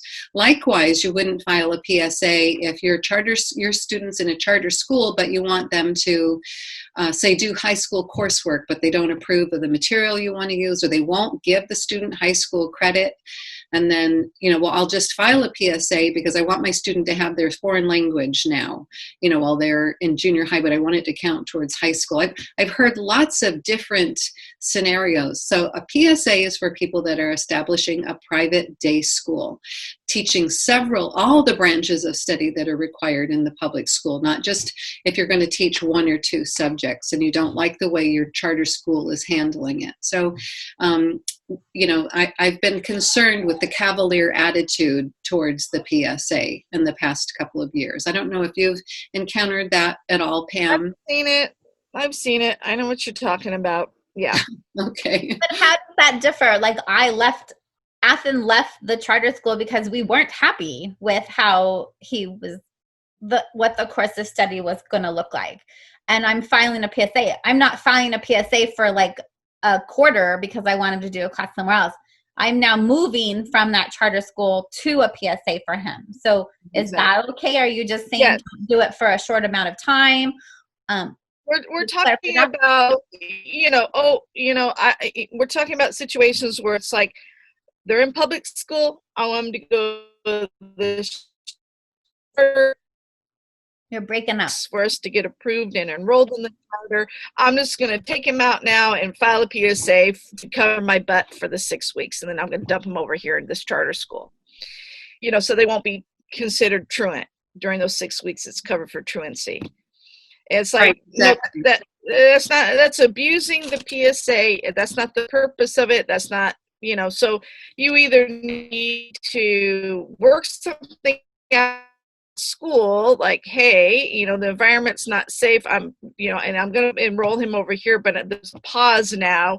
And, can we do schoolwork at home until I move him or whatever? I mean, people take vacations, extended vacations during the school years.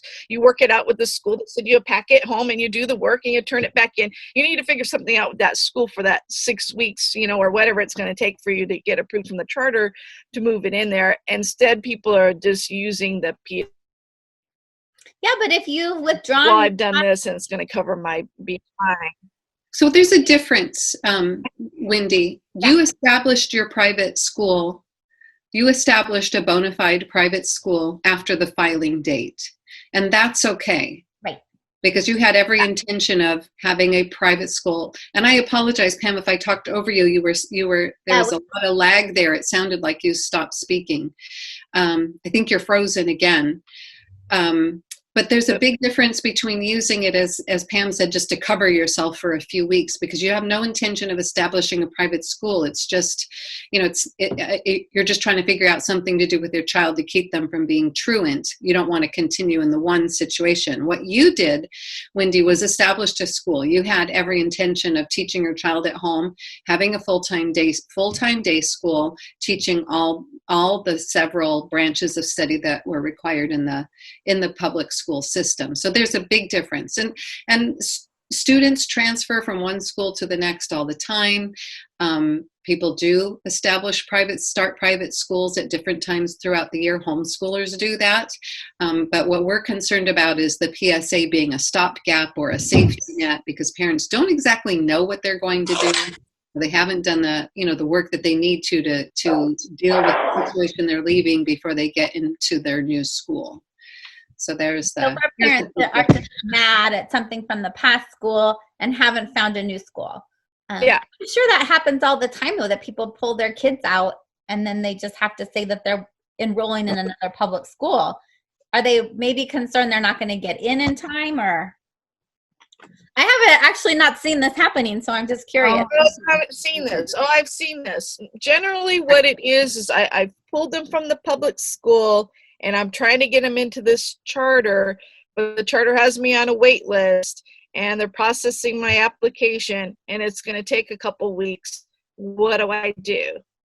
And people go, "Oh, just file the PSA. Just file the PSA until you get into the charter." But wouldn't you still just tell the past school that you were withdrawing and that you're enrolling in the name of whatever the charter is you're on the wait list for? I would think that would be a better way to do it. Yeah. Right. Yeah. Yes, I agree. And I realize that in some of these situations, there's been trouble. There's a confrontational type relationship between the parent and the school, perhaps because of something bad that's happening with the students and so I realize that it may be difficult for them to work together, but the PSA is not the solution. They need to work out what's best for the student. And definitely, Pam, I thought that was a great idea to tell them I can't send my child here because of the bullying, perhaps, in the class, which you're not protecting my child from. So, we're transferring to another school. Here's the situation, so you need to send their schoolwork home to us. Just work with that particular school. Right. I think what happens is parents get fed up. They throw their hands up. They say, that's it. We're done. We're not going back, without really thinking about what the next step is, and you can't really do that.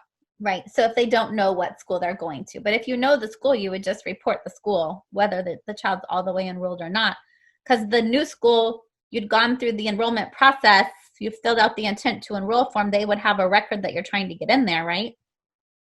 I would think so. I'm gonna have to do some more research on this. Right. Yeah, that would make sense. Yeah. Okay.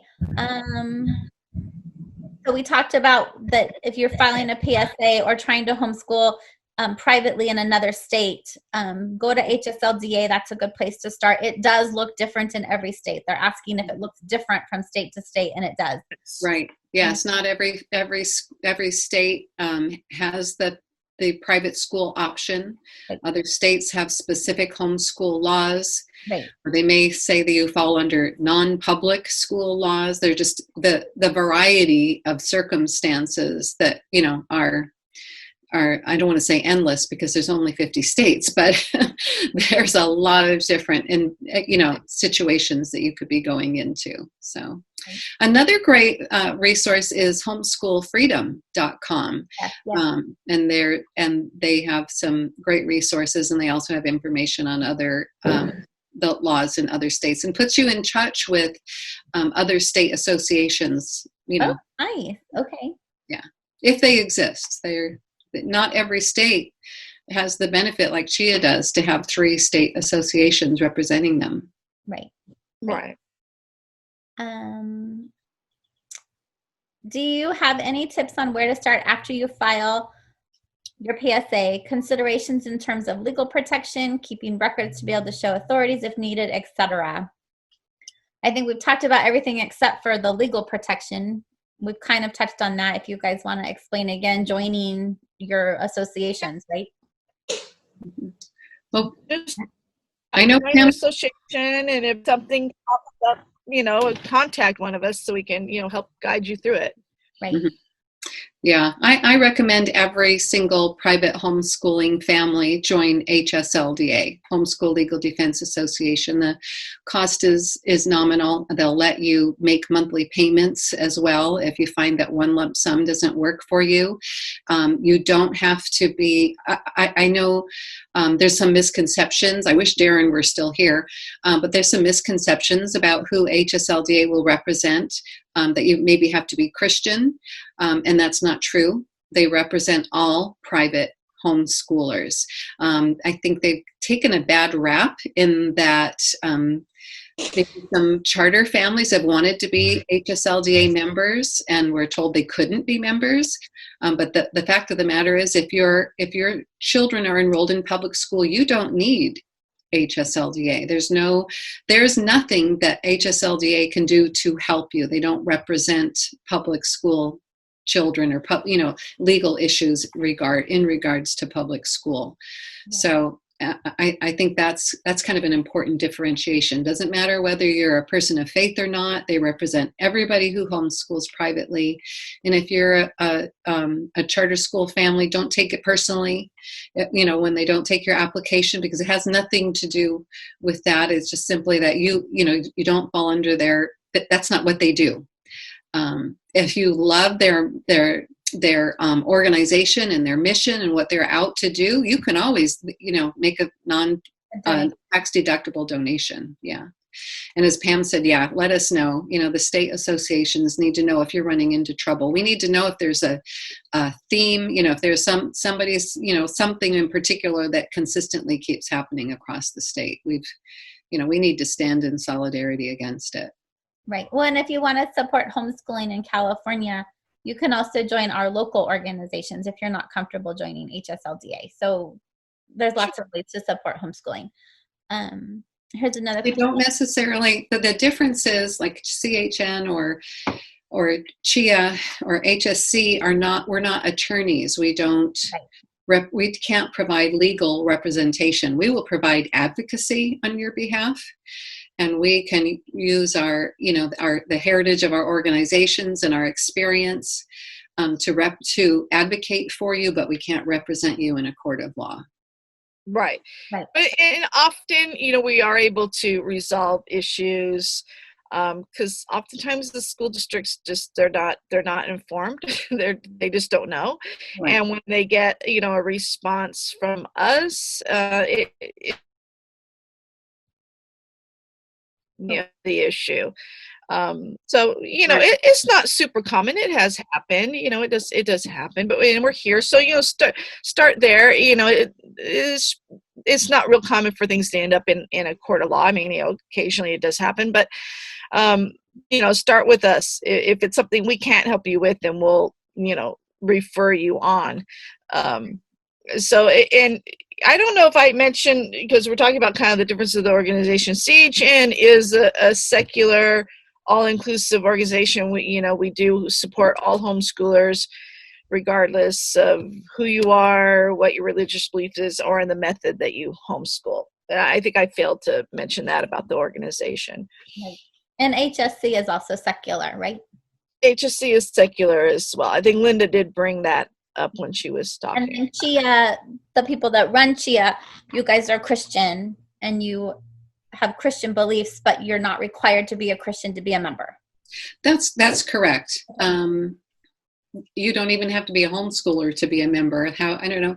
I don't want to sound like we're so loosey-goosey, but anybody who wants to support the mission, is welcome to join us and come on along. So, but we do, we do focus on private homeschooling, although I think our years of experience, we have lots that help everybody, whether they're faith-based, whether they're public or private homeschoolers. But our foundation, I think, is probably similar to CHN and HSC, is that we agree that parental rights, the parents' rights to direct the education and upbringing of their children, is the hill to die on. And I think that's why we could work together.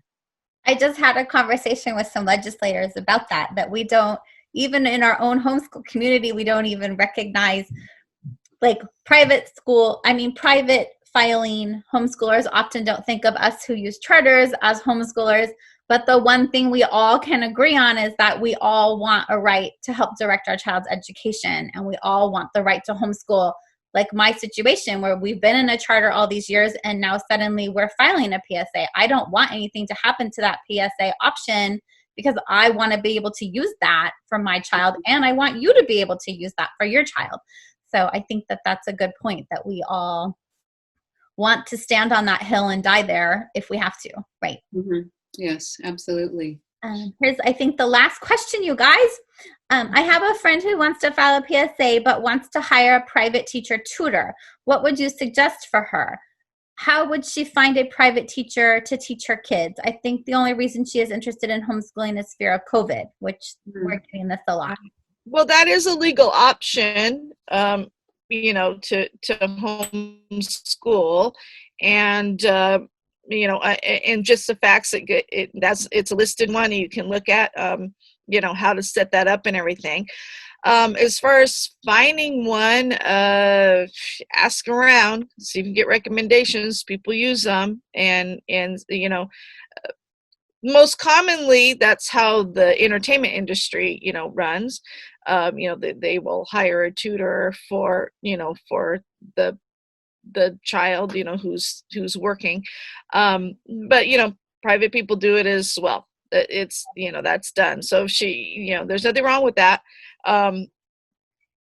Look through just the facts, through the steps of what you would need to do to set that up. And we don't have like a list of private credentialed people that we know of that we vetted or anything like that. So I would just like ask maybe in the Community book if anybody uses one and can recommend one. I don't know, Rebecca, if you know of anybody or if you have those kind of resources to recommend a private.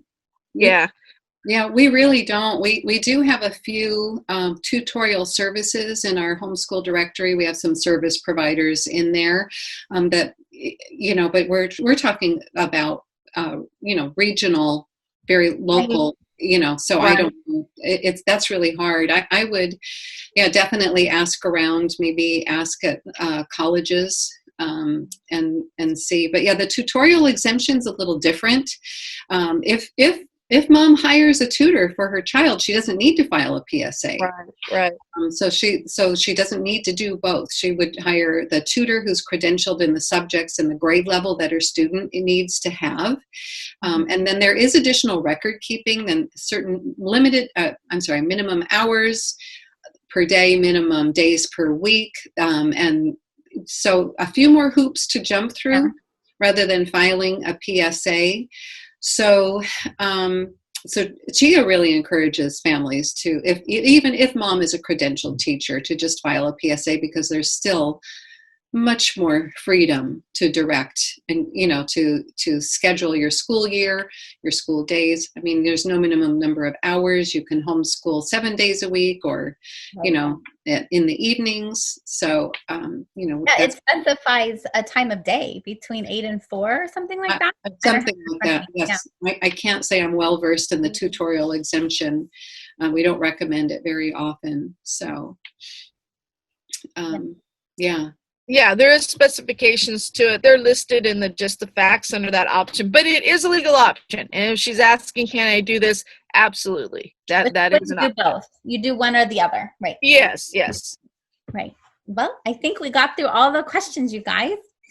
Well, thanks for having us, Wendy, and doing this. Yes. It's been so much fun. Enjoyed seeing you guys. Haven't seen you still not seeing you in real life, but right. I know, right? But seeing your faces live has been wonderful. Here's one where I think we kind of touched on it. Can a teacher with a preliminary credential clear their credential at their own PSA school? No. There's rules for that it has to be within a school program. I'd have to look it up, but your preliminary credential doesn't count. Under the credentialing exemption, I don't know. All right. Well, thank you guys. Christine, thank you for hosting. You're welcome. It was Thank good you, to see everyone. Christine. Thanks. It was good seeing you. You Good all to take see care. you. Take You guys care. Thank Stay, you. have a great weekend. stay safe. All right. Right. Talk to you soon. Bye-bye. Bye. Bye.